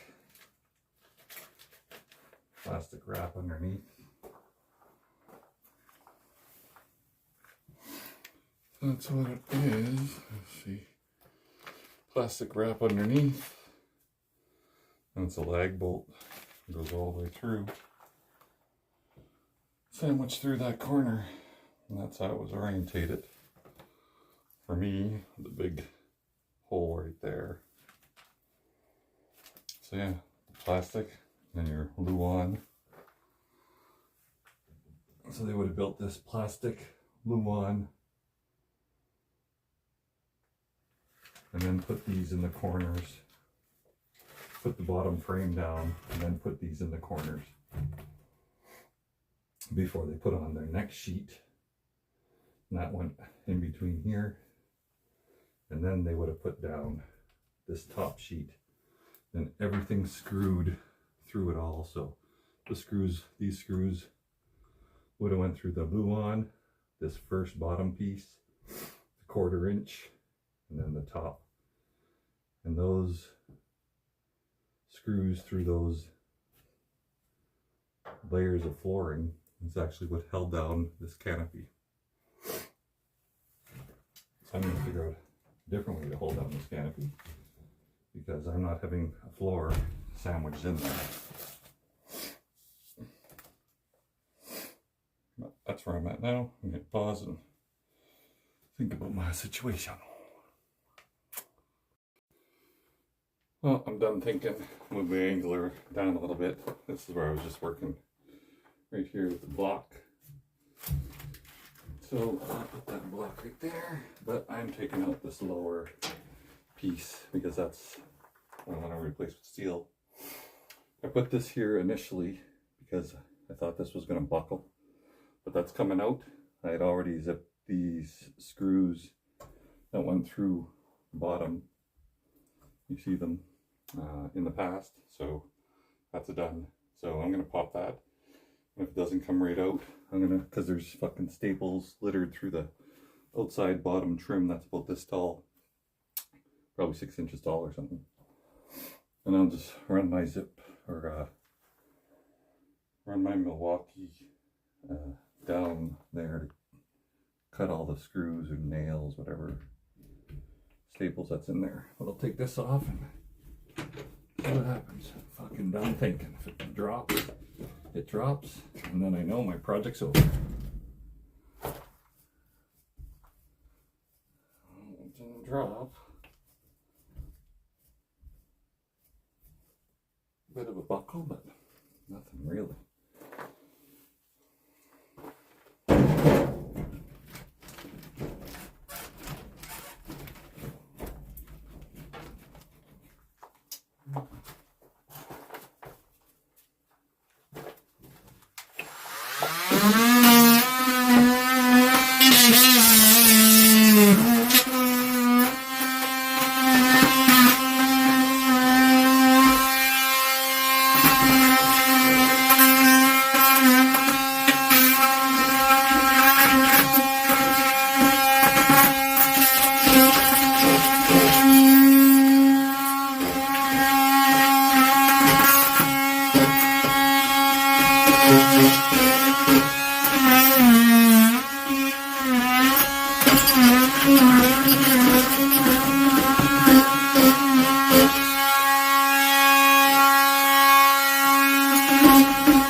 Let's see, friggin' the insulation, I kind of, plus there's a bottom lip on that trim where the Luan sat in. It kind of has a bottom trim that the Luan sat in there, and then the outside trim goes and kind of hugs it. So I can't go up. So I'm just going to have to try to muscle this out without causing too much damage. What I do. Get my pry bar.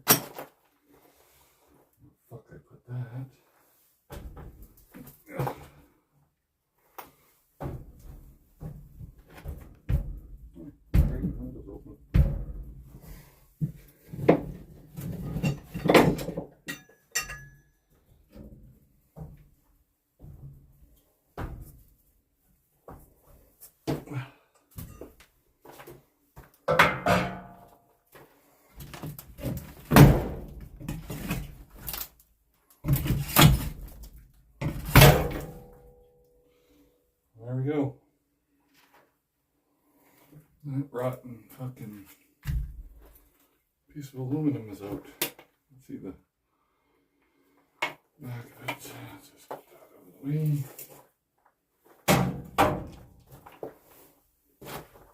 So, let's take a look at it. See if I could flip you around. Here we go. So there's my 1x2 steel under that, or that point load there. And this is where everything is sandwiched. And you can see here, this is the actual skin. Where am I? This is the actual backside of the skin on the outside. And then this, where that changes, that's where this bottom from here to here, that's a bottom piece of trim. So it tells me this entire thing was built without a shell on it. It was built without the trim or this. It was built just on the trailer. Then they put down the Luan. Then they put down that bottom piece. Then they put down, the plastic, Luan, bottom frame, put the floor on top, your 1/4 inch, then put the shell on afterwards, and then screwed it to hold everything together. Because this bottom trim has been added at a later date. So what I'm going to do is just clean this all up, get rid of all of this rotten, because the wall is built the same way as the floor. Luan, insulation, and then it's not 1/4 inch, it's like 3/16 or even, maybe it's a 1/4 inch. Yeah, I'm just going to pull out all this rot everywhere. Now this is just a piece of trim from here to here. That's where the leak happened. Out there they didn't silicone it. Then it leaked, came in, soaked the wood, and then this fucking wood is like candle wick. It just wicked everywhere. And plus I noticed there was a minor drip up there. But all of this leak, it came from not sealing the trim. That's what I've seen. So I'll just pick out this wood, clean it up. Now that I know this works, it's actually giving me better vision. Much better vision. It's still not the greatest, but it's not bad. Now I got to figure out a way to, once that's all cleaned up, get my steel in there, and then I'll have to put something between the steel and the aluminum, weld the corners, and then figure out a way on how to attach. So there'll be a steel piece all the way under there. I'll have to somehow separate the aluminum and the steel so they don't touch. Probably with a piece of rubber or something like that.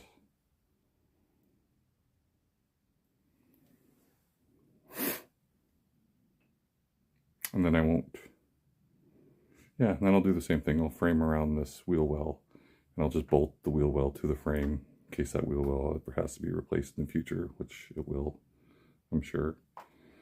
I'll make it easily replaceable. Yeah, I think that's what I'm going to do. I'm glad this actually will work. Now I got a feeling what I should do is, I don't know if I want to take that section out there tonight just to see, because I wanted to do this tonight just to see if it's possible. And if it is, potentially I'm going to keep going. If it wasn't possible, I was ready for this trailer to drop and I would have just dealt with it. But it looks like it potentially can be possible. So I'm going to shut you off and think about that corner up there.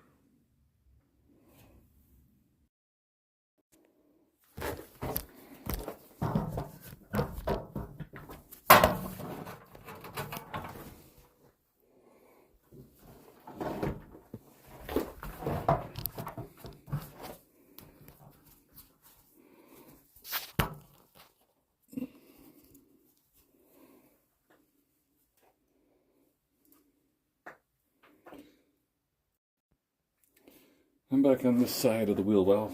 I decided I'm going to take it off. I don't know if you could see over here. My shit around. One thing about doing this tiny space. Oh yeah, that's the lid that goes in the door. I'll use this pointer. So you can see this point load here comes down. Get this out of here. There's the window. You can see it comes down here and goes there. That's the only point load until after the wheel well over there. And the next one there. But that one I feel like there's nothing on it. It's very weak. So I believe everything's being supported by that one. So I'm just going to put you here. See me? Oh yeah. Yeah, and then I'm going to undo this and screwed it a little bit, but undo it. Camera on. And actually wasn't hard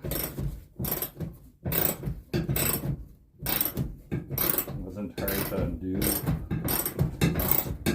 Not rotten like the other one.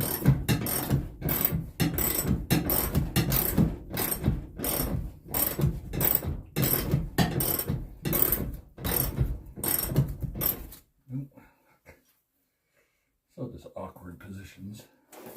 I don't feel like laying on the ground. Great. Fucking leg will starting to spin. Where did I put the crap? Right, where the channel locks? Channel locks. Base grips. Oh, fuck, over here.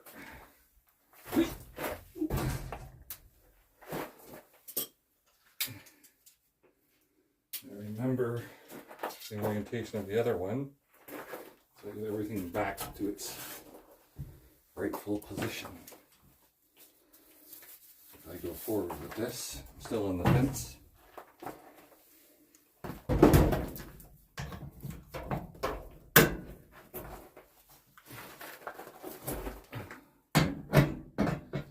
Blocking your view, you need to.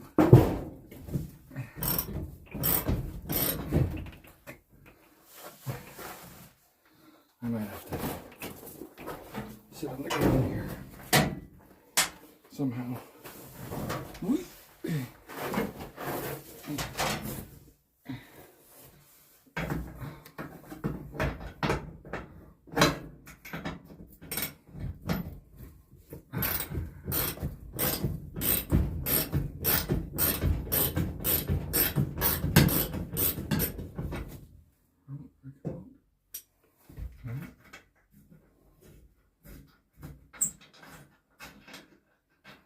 There we go.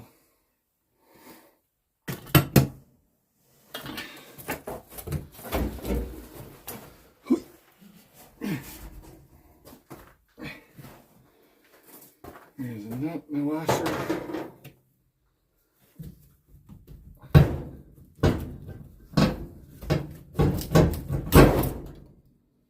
Nothing moved.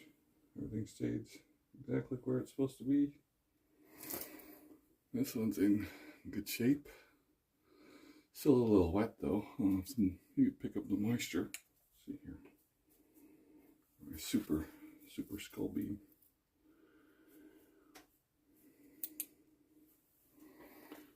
You can see the moisture on it. Can you see that? Yeah, there we go.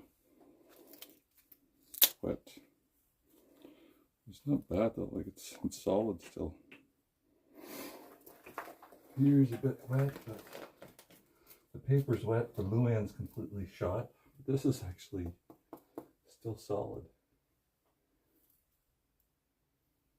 Not even soft, it's just wet. That went just like that. That's the orientation of it.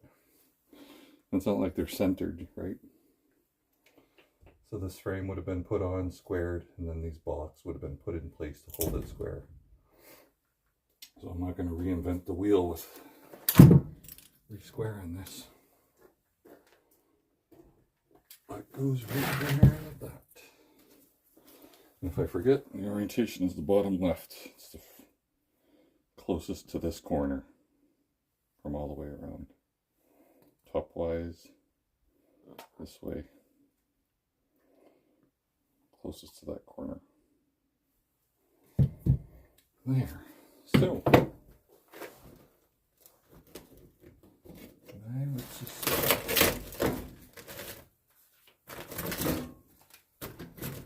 remove this. Always hard to tear. Yeah, I could take this piece out here, because this here I'm going to leave for future. But I want to box this off from here on. This part here can be left out for future. So I think I'm going to cut it right at this weld here. Remove it. So this is where I could get in my 1x2 steel. Actually, let me grab it for a minute. I remove, flip you here. And a better idea of the sandwich. So you can see the Luan, it's right there. It's actually, that's my insulation I got stuffed outside. Just trying to keep it a bit warm in here. That's Luan. You can't see it, but there's a little ledge there from that skirt or the outside trim that's under there. That's the Luan or Luan. And that, there's your board, your floor, and this guy. This is firm, but there's that point load going up. I wonder, might be even headers above these windows. But I don't think there is, because I would see another sort of point load here, but there's none. So that must just carry on right to the top. And I doubt there's any sort of header there. Maybe some little thin piece of wood or something.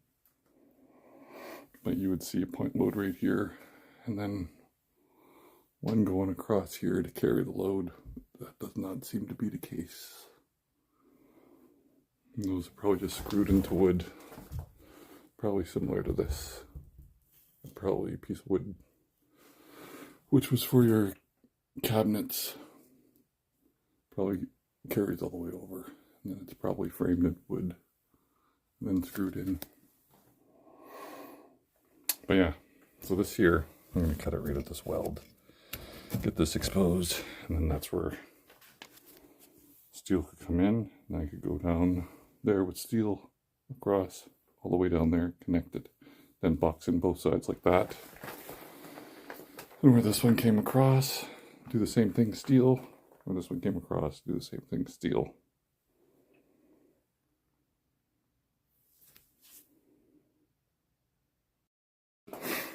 So what I did is I actually decided to take that lower piece off just to see if it's possible. And I did. It all came out. I just cut it. Cut where the screws, because the screws go through the bottom all the way up everywhere. Cut those screws. I pulled it out. Pulled that section out. It seems like all the load is on there. That point load. There's barely anything here. You can see how easy it moves. That was nothing. Those blocks, took the blocks out, kept the orientation because that tells me exactly how to put it back together square. Remove this channel, came out really easy. Or not channel, that aluminum box.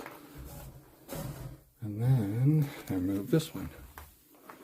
Up to here, there's that block. Barely any rot to it at all. The Luan on the bottom was rotten, but the wood isn't. This is just my styrofoam from the outside to keep the heat, as much heat in here as I can. So yeah, I got this, and it's solid, because there's your other point load. It carries off to the roof. So I got one there, one there, one there. Seems like all the loads on that one, and this one. Barely anything on that one. So what I'm going to do is I'm going to cut this here, and then I could carry on with a piece of, where I cut this out by accident, a piece of 1x2 steel, these guys here. I think that was 1x2 or 1x2.5. Yeah, 1x2. Yep. So I can put a piece across there, to there, around the wheel wells. Then the one piece that goes across there, connects there, that's been destroyed. And one piece under there, riding that ledge, and to that one down there that runs all the way across. And do the same thing both sides and box this completely in. I just got to figure out a way on how to, where the steel touches the aluminum, how to protect that and not get that galvanic corrosion. That kind of dissimilar metals issue. Thinking just like a tape or a little piece of rubber, but I got to get those pieces in place and then weld them. So I don't know what type of heat that'll create to melt it. But that'll be what I do, if I do it. And then from that point forward into the bedroom will be a future problem to deal with. But that's what it'll be from here back. Steel instead of aluminum on the bottom.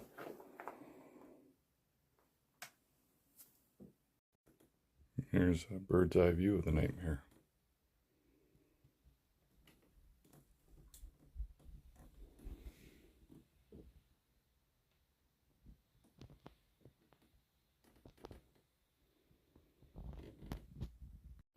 So to box being exactly the same, I need one 8-footer going that way, from this point load going this way, an 8-footer, and then the one I cut here, another 8-footer going that way, and then that's 6 feet. This is roughly 6 feet. So 3 8-footers, 1, 2, 3, 4, 4 6-footers, and that should box me in exactly the same way. So in reality, I have my 2 other 8-footers. That one there has to come out and be returned. For some odd reason it bent. I don't get that. So I got my 3 8-footers. So really all I need is my 1, 2, 3, 4. I need 4 6-footers. And then I actually have enough to box me in exactly the way it's all been removed. 4 6-footers. Now in here again, and this is just insulation up to the outside trim. The bottom 6 inches has trim on it, and it's just with this corrosion, it ate all this metal. There's like a sheet of metal that's in here like this. That, and it's screwed in place, but anyway, mine's all rotten and I peeled it out. So you still have that and some molding here. This is what it looks like. It's just a piece that's stapled and screwed in. It just comes out. But I'm like, fuck. What is even the purpose of that? So this is on the inside. Don't worry about this. This is just insulation, just to keep the air from coming in. That's the bottom of the outside trim on the trailer. Yeah, so this piece is kind of wedged in there. Same as this one is all under there. And this is the actual shell of the whole trailer. And then there's that outside 6-inch kind of skirt that goes around it, and all that metal was eaten up, sitting there. So I ripped it out. Now I'm like, this got to be bonded that bottom skirt again after I get this stuff out, and maybe replace it with another little thin sheet of metal and epoxy glue it in there, or just some good PL glue. I'll show you what's on the outside. Let me pause this. And this is the outside.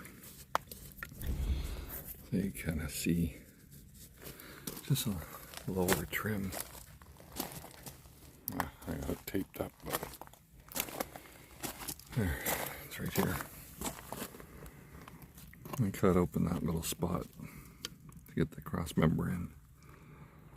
It's just a lower trim.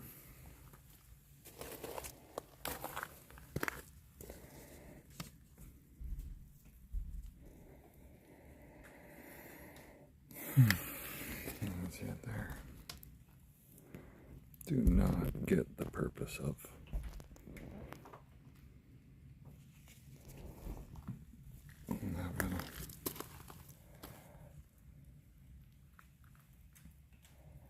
literally, it's just a little piece of foam. Well, it's a little piece of foam. You can see it's wet.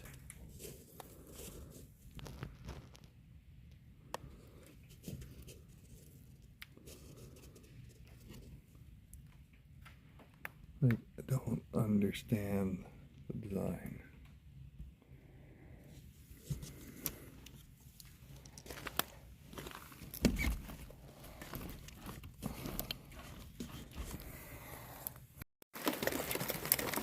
We have lots of valves like this.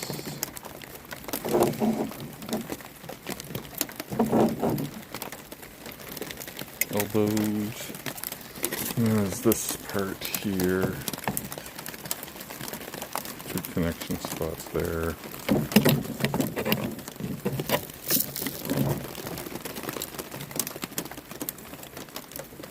Two valves, that one's broke. Forget where that was. And then connection spots like this. Really all there is these ones. Elbows. Little valves. T's. It's everything. And then these are the only two unique ones that are ones at the bottom. The two valves going down. And some of the style hose coming off that T. That one there. I just noticed something with the windows being a bit cleaner. Oh, it's not a crack, but something on the windshield. And glue in the bottom corner. I don't know what's going on. Maybe it's scratch. I don't know.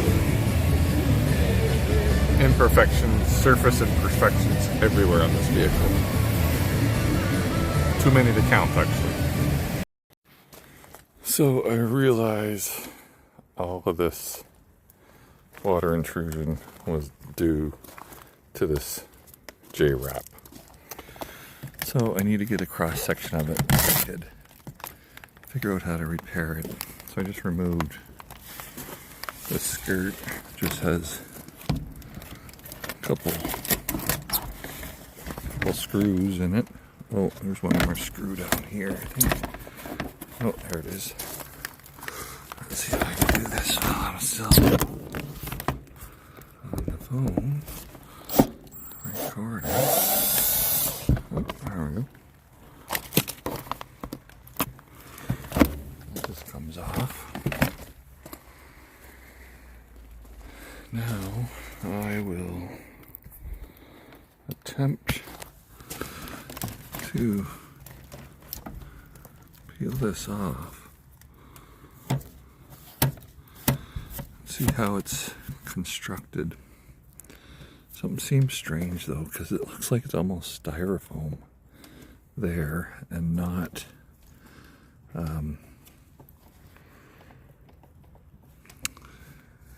actually a sealant.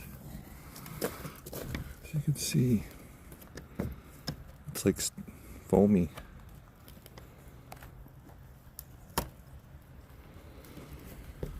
So, I gotta see how it's been assembled. So from here forward, I'm gonna have to replace that. More than likely. See how the damage is, but the other way around. So here, I'm gonna have to take down this plastic I put up for now. Move that insulation just to get access to it. But what I'm guessing is I will get rid of this and then just rebuild it with different type of flashing. There, a little easier to visualize with this stuff gone. Talking low just because it's such a quiet area where I'm at. There's one tiny house over there. And there's one tiny house over there. And that's just such a quiet place. Little creek that runs back there. But it looks like I will have to remove some of this molding to get under there to remove this piece. I've been picking at it from the inside, but definitely not the right way to go about it. It's not how to get it off. Be careful. Just need to see how it's been constructed so I could do it back exactly the same way. Actually, what I'm going to do is since I got a lot of it picked away from the inside, I'm going to zip some off here and see what I can do here. Instead of removing that right now, I don't need to take that molding off. I'm on Vancouver Island there trying to do this in the rain. So I'll keep that on as long as I can, that corner. So I just made a cut. All that other side, like I said, I picked it off from the inside. Just made one cut and then bent it open. So this is another piece that ran the full length, and then this was put over the top of it. And looking at it, you can see you have this molding piece. So this channel here, if I can focus, you can see that top piece is a channel, goes up and around, and then there's the long piece, so that's piece number 2, and then that would have been piece number 3. Fold it right against it like that. Not sure exactly the purpose of this one. As you can see, there's that blue piece again. Runs all the way across there. And this here is just appears to be, no, that's not a sealant, it's like a foam. And then that connects there. No actual staples or screws through this surface. Just not sure how this was done.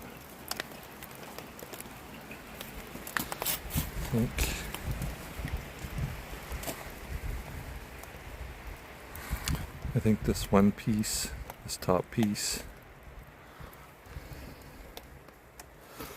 I think this piece went on first. Then this top piece.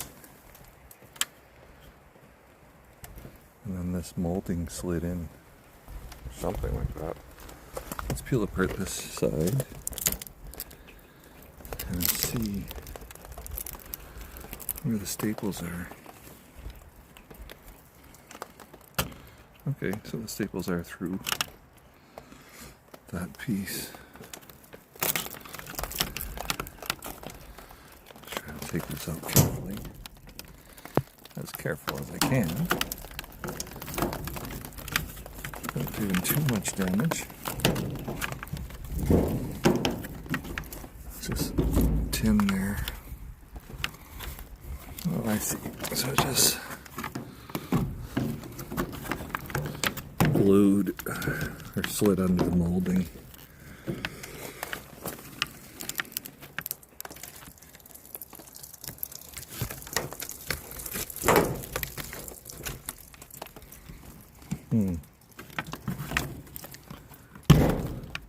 Oop. That's your fender well. It looks like it just glued there. I'm just gonna have to pick that glue off. So I can peel this apart.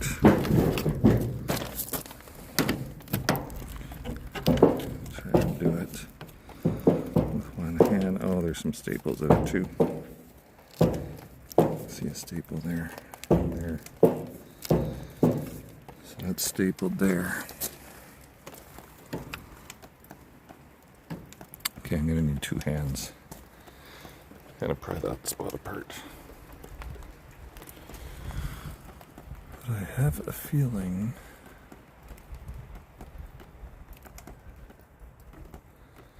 the blue piece went on first, stapled and screwed into the cross member.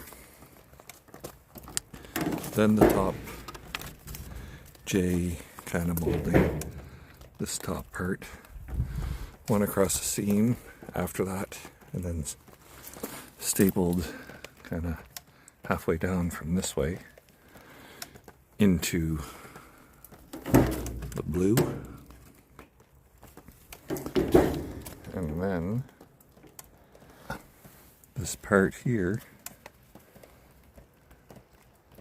slid in last, I believe. Came inside just to get a tool to pop those staples. You can see there's where it goes into the wheel well. You can see it's just a wheel well because I had cut that stuff off earlier. The framing that holds it. There's a couple staples there. And this is what it looks like on the inside. There used to be another member down there.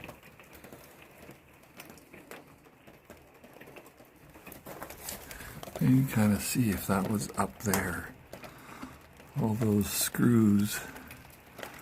Because even though there was a piece of 3/16 Luan glued to this. And then also glued to the bottom because you'd see the remnants of the wood. So it would have went down there, across the seam, all the way down to the bottom. So that would have put on after all the metal work was done.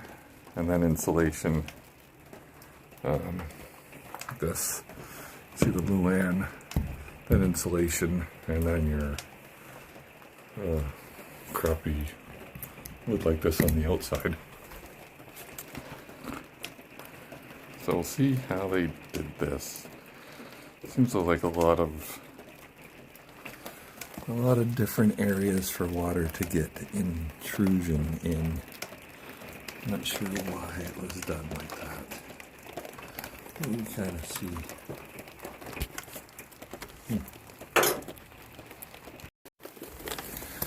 So, got that out. See, it was just in there. The blue was stapled to the wheel well. This is kind of the cross section.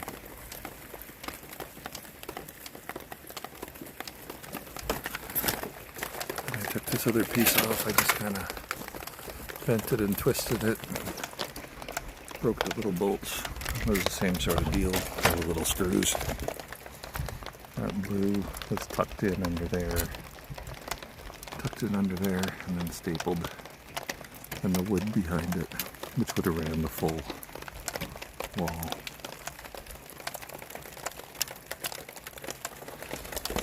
On this initial piece, as your blue would have ran the full thing. So the blue would have been put in first, from end to end. So yeah, I guess the blue piece would have been put in first, from end to end behind the moldings. Then it would have been this J channel, this part here, this top piece, and that would have went in right behind it. There's a little bit of the foam on top, because you can see it's literally just foam. Maybe that used to be a sealant, but it's just a foam. And then that would have been nailed behind it, like you see here, nailed behind it, and then this would have been slid in at the end, with the bend at the bottom to hide all the nail marks.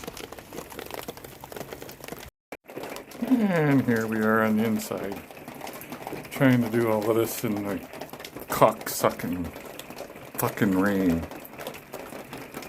Not the environment to be doing this in. Rain, and not the warmest. It's like, I think 6 degrees or so, but still not the right environment to be fucking rebuilding an RV in. You need dry and summer. It's making this 10 times more difficult than it needs to be. I'll give you an idea how these were built, so you know I took off the bottom member.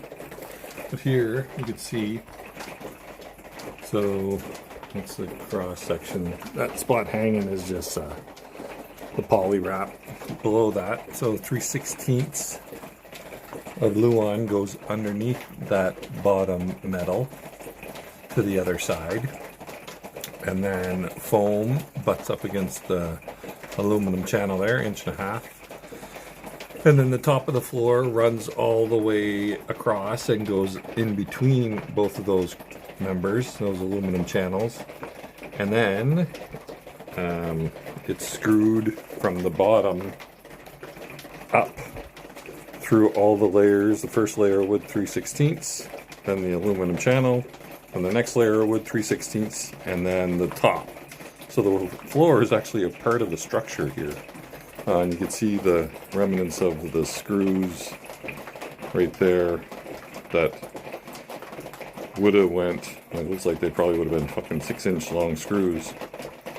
That would have been, so that top channel right there that you see is the upper one right here.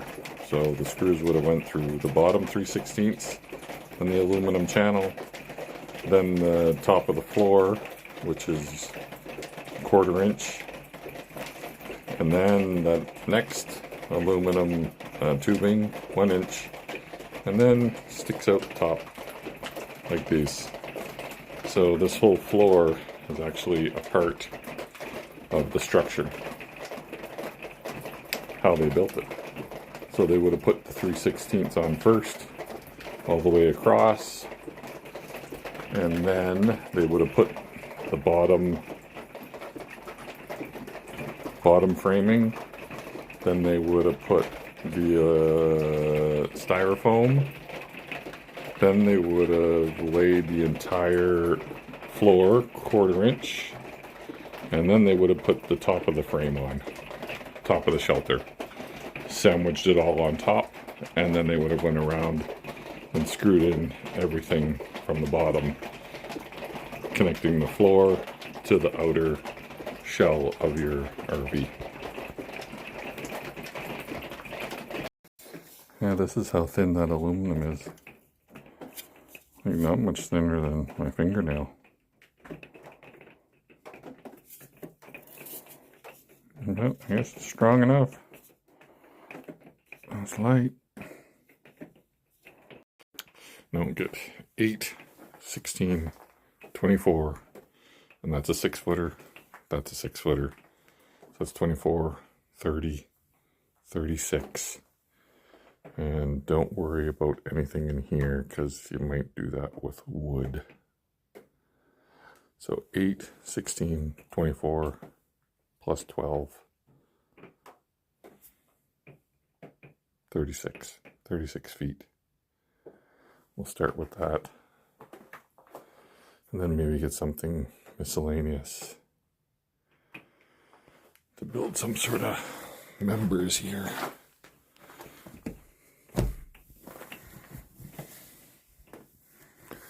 Those are on wood there. It'd be nice to somehow weld it into this so you don't get that uplift. I was going to do some angle under that steel that's right there. You can see where it is. I would need, that'll be roughly 14 inches of a kind of an outrigger to support this brace. Unless, just like this, once I got it in, I weld something from somewhere around here down a piece of angle. Or a piece of box. Or angle.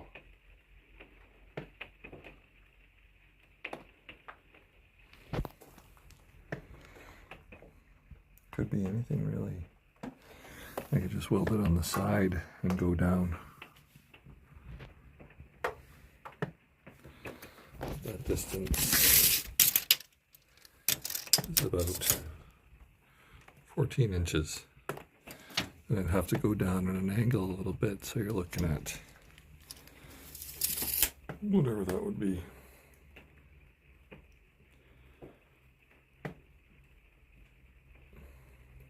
I could make a nice strong connection there. Wouldn't get that bowing, and I wouldn't have to put a support going up. This guy needed a propane tank anyway, so I picked up a 30 pounder on one of these guys, and I'm just heating everything up, drawing the moisture out of that wood that's still kind of laminated to the metal, so I can pick that off and give that a cleaning tomorrow, hopefully. Maybe spray some vinegar and water, mixture down, and kind of scrub away some of that corrosion. Might put some sort of paint on that aluminum. I got some steel, I got my welder, picked up a welding helmet and a little flux core welder. And I'm gonna start thinking about the structure. It's 1x2 1/8" steel. So I know I'm putting one in the back, one across here, and potentially one across here,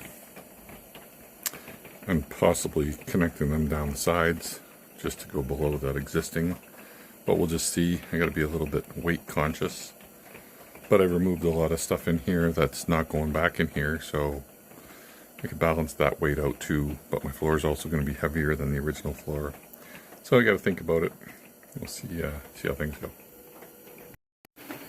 I'm just heating up that wet area with my propane tank and that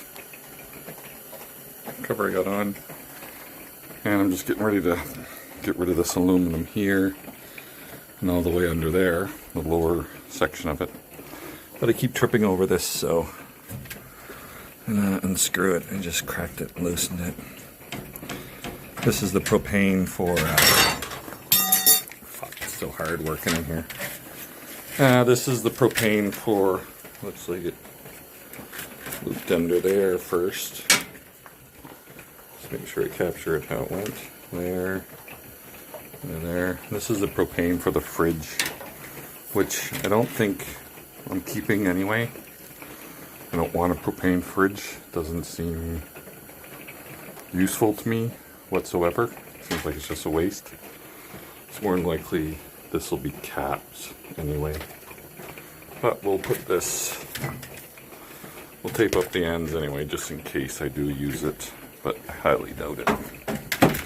And I'll get some tape I'll just tape that end up now, just so nothing gets in there.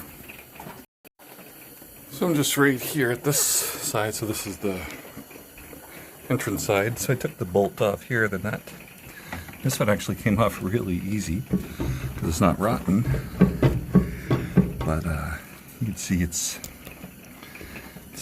wet. I just got some wood holding it in place under there. Gotta get under there and snip it because it would have been that 3/16 laid all the way underneath over into the underside of that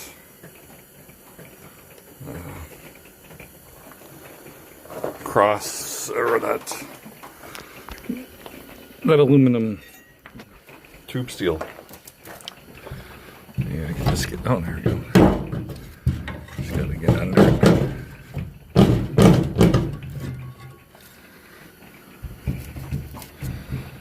Get in between the separation. But hang on here, let's put this down. Grab my hammer for a second. Just kind of wedge it under there.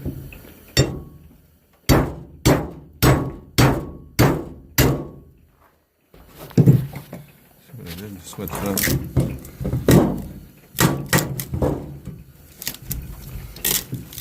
Peeling it.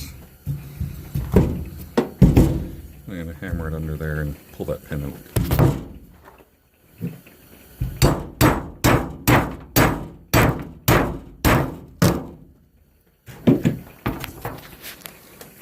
Noisy.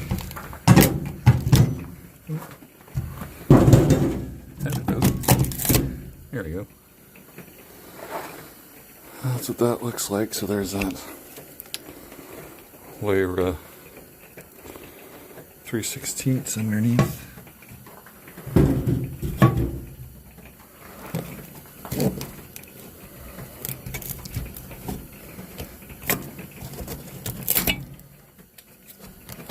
And then the plastic sheeting below that.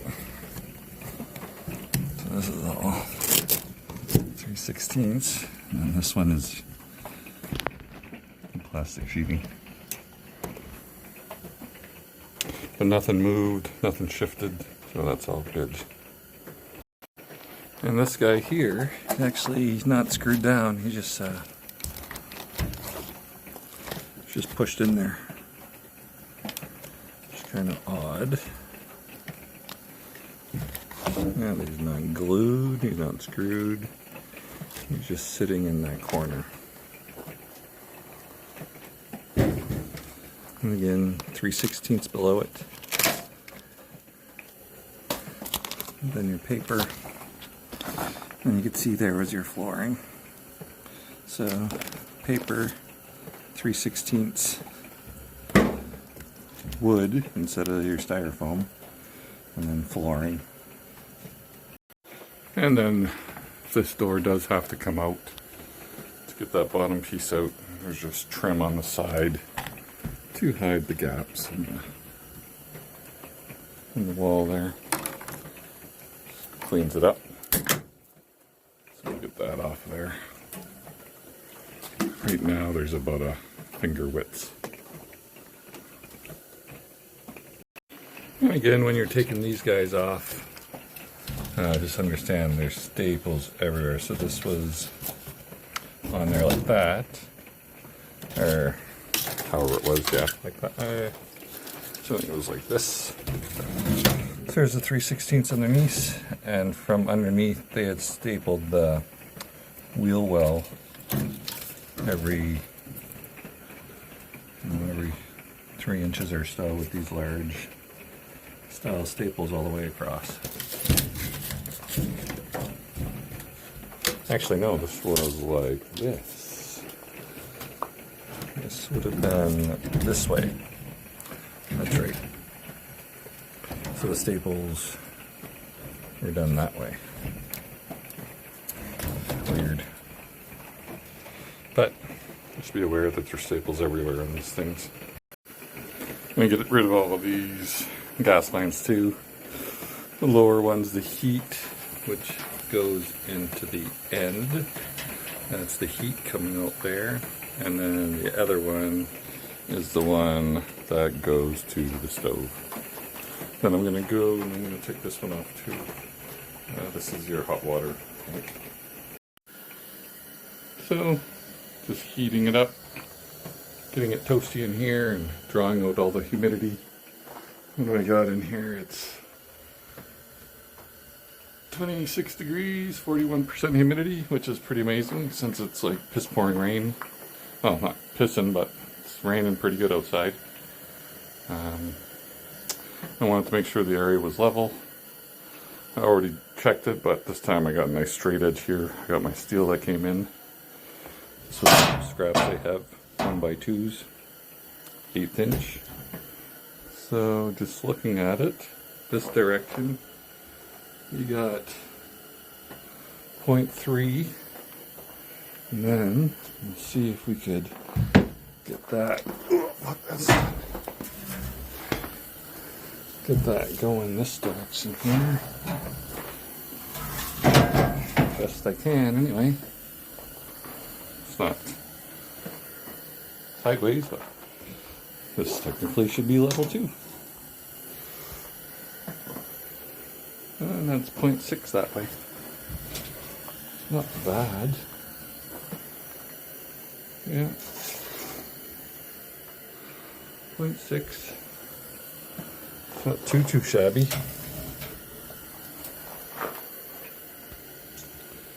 So, you know, if we were looking at the level of the bubble, it's not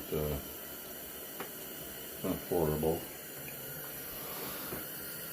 But I know going across, when I just do it on one of the beams, it's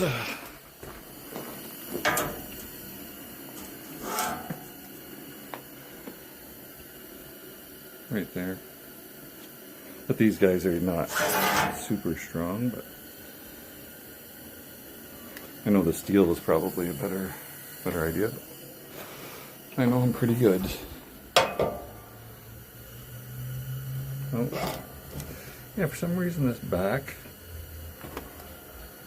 well, where I have it jacked, I think there's a little bit of a bend in there. Not sure. Because you got 0.9 there, and then I come up here, 0.1. So after the axles has a little upward bend, could be because I have the jacks on there, once you take all the pressure off, because there's a little flex in the steel. But I know I checked, there's no cracks or bad welds or anything. Took quite a big job. Oh, if you're interested, this is what my place looks like. Here's the wheel well. Walls are ripped off. We got this torch thing trying to dry out the walls. This is some steel I bought. This here. Got just insulation plugging holes where the fridge was, where the water heater was. This thing here, this wall is all loose. I'm just trying to dry some moisture out. I got the bottom one removed from there. Still got 2 here. I got to remove this bottom one and replace it with steel somehow. Got no floor, no wiring, no nothing. That's the bedroom behind that door. So I'm just at the door, and I just zipped. There's the head right there. And this was under there, but it just kept spinning. So I just got a zip disc under there and cut it. Because literally that's, is that hot? That's the bolt, yeah, it's hot. That's the bolt head right there. Let's see if I can pull it out. Yeah, and you can see still smoking. That was in there. That's where I cut that. From there. So now I'm gonna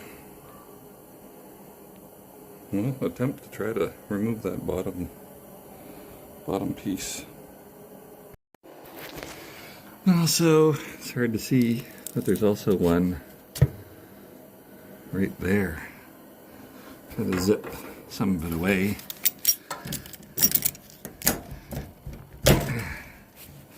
And I cut it. You can see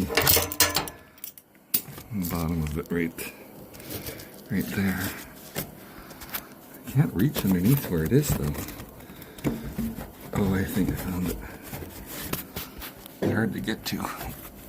It's a tight spot. But that's where it is.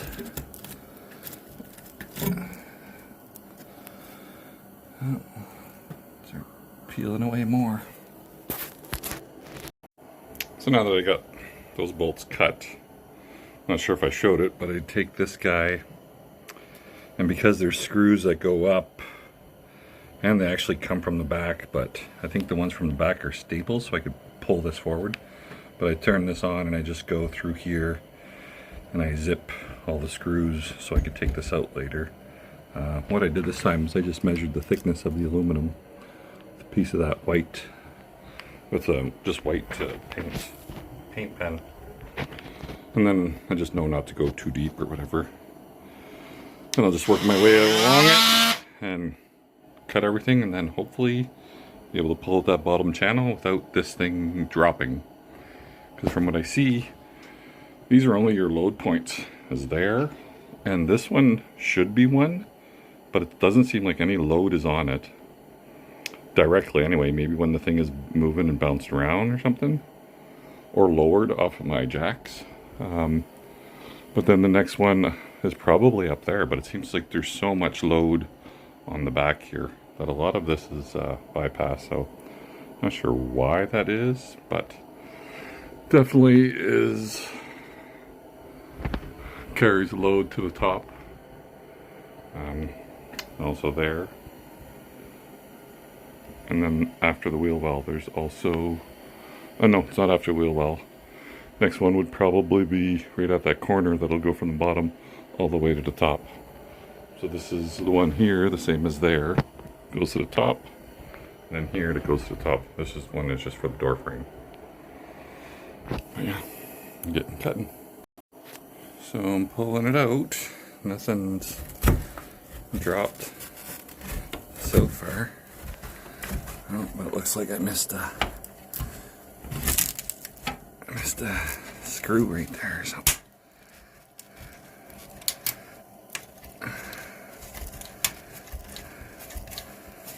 It's aluminum, I could just break it though.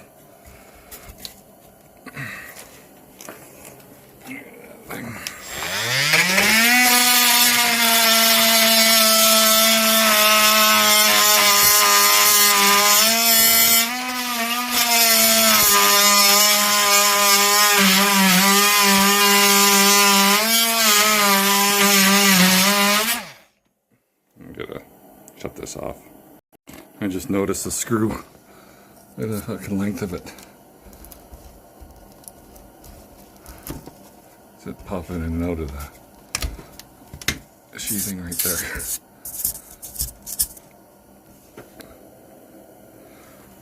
Snipped under there. And it looks like, so I got that one out. That's just the floor that was sandwiched underneath there and stapled. This is the last piece. This seems to be glued or stapled there. Oh, will not do too much. I'll just keep wiggling it there. See what happens. I think it's stapled.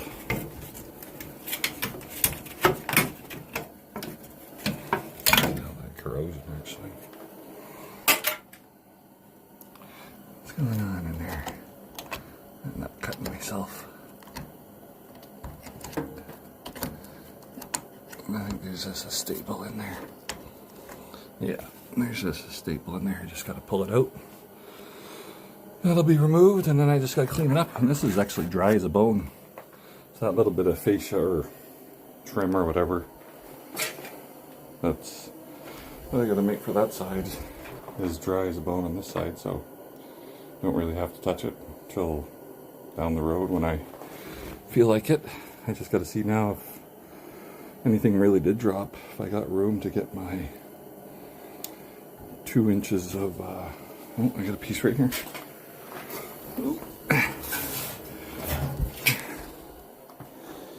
Because this will be going under sideways.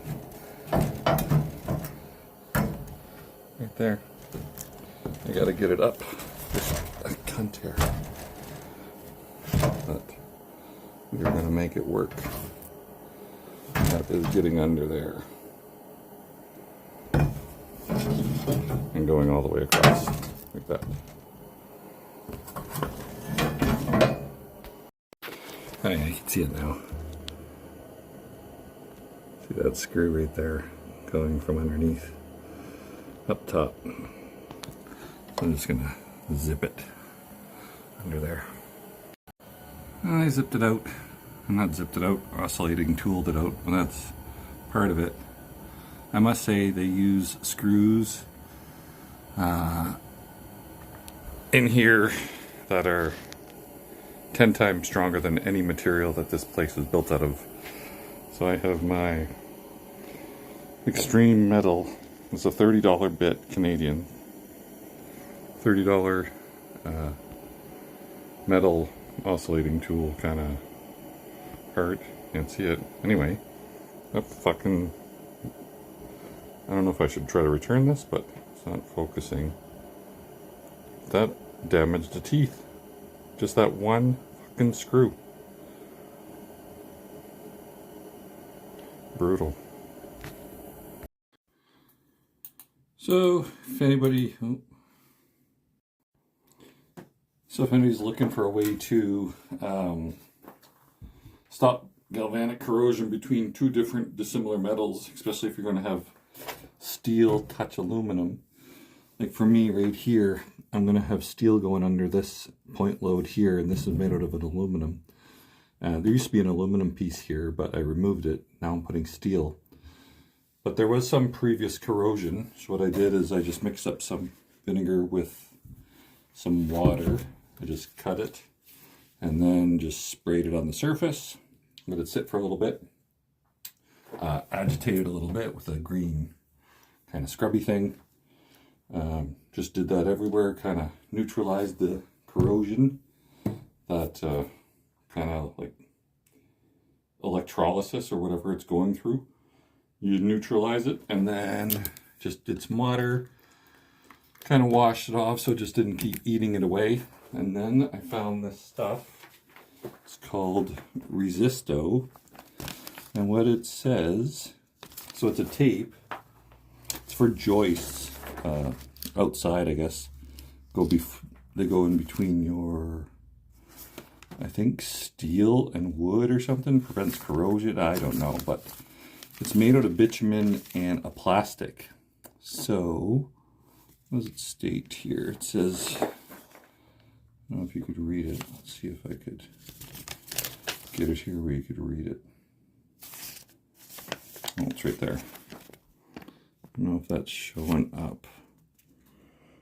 Right there. Talks about it being made out of a bitumen and a plastic. Anyway, so that'll be the perfect kind of thing to put in between. This is what it comes in, a big roll. It's very sticky. And here's is here. So I'm just going to peel it off. Try to get where the plastic is.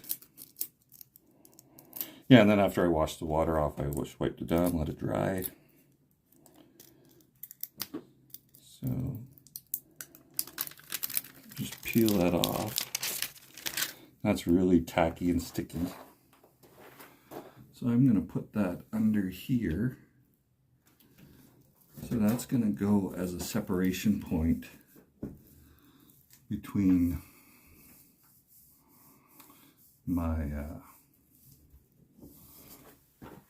my steel and aluminum. If you wanted to, you could actually cut that. Don't have to, but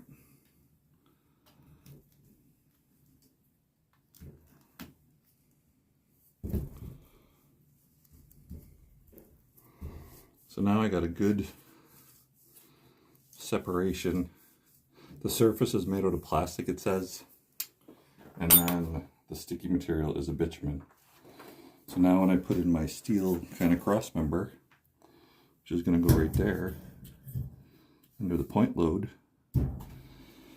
now when they touch, they have a separation, so you won't get your two dissimilar metals. You get that galvanic corrosion thing happening. And if you really want it to get crazy, you could probably drill a hole here and then just string a little sacrificial bag of some sort of weaker metals in the aluminum, zinc, I believe, and then that would corrode first. But and that's how I am going to keep my two materials separated, and how anybody would keep them separated. Well, hopefully that helps someone out there.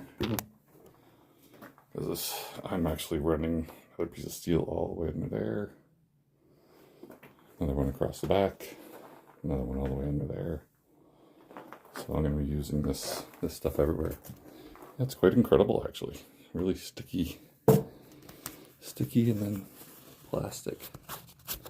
Interesting material. Perfect material for this. I think I may have found my source of one of the major sources of the leak. You can see this was dried off because it was exposed for the last few days. This here had insulation over it. I've just been picking it off. You can see how wet it is. It's dry above that opening. It's dry to the sides. And it's all from there down, and that's the vent from the back of the hood stove. So I think the bulk, from what it appears like, has been coming from there. So what I'm going to do is just drying out the area. I'll probably pick that wood away, but I'm not going to fix anything from the outside yet because I really want to see the sources. Like, as soon as the summertime weather comes, then I'll do a proper resealing of everything on the outside. But I want to wait till it rains and see what type of water comes in there, just to see how much damage happens during each rainfall. Because other than that, I don't see any leaks that were originally in here. Maybe a little couple drops from there, but something so minuscule it was nothing. But from what I see from the outside, it's here, the bulk of it. And I think it just leached its way down all over this wall too. But we'll see. See what happens when it rains, but I think it's right there.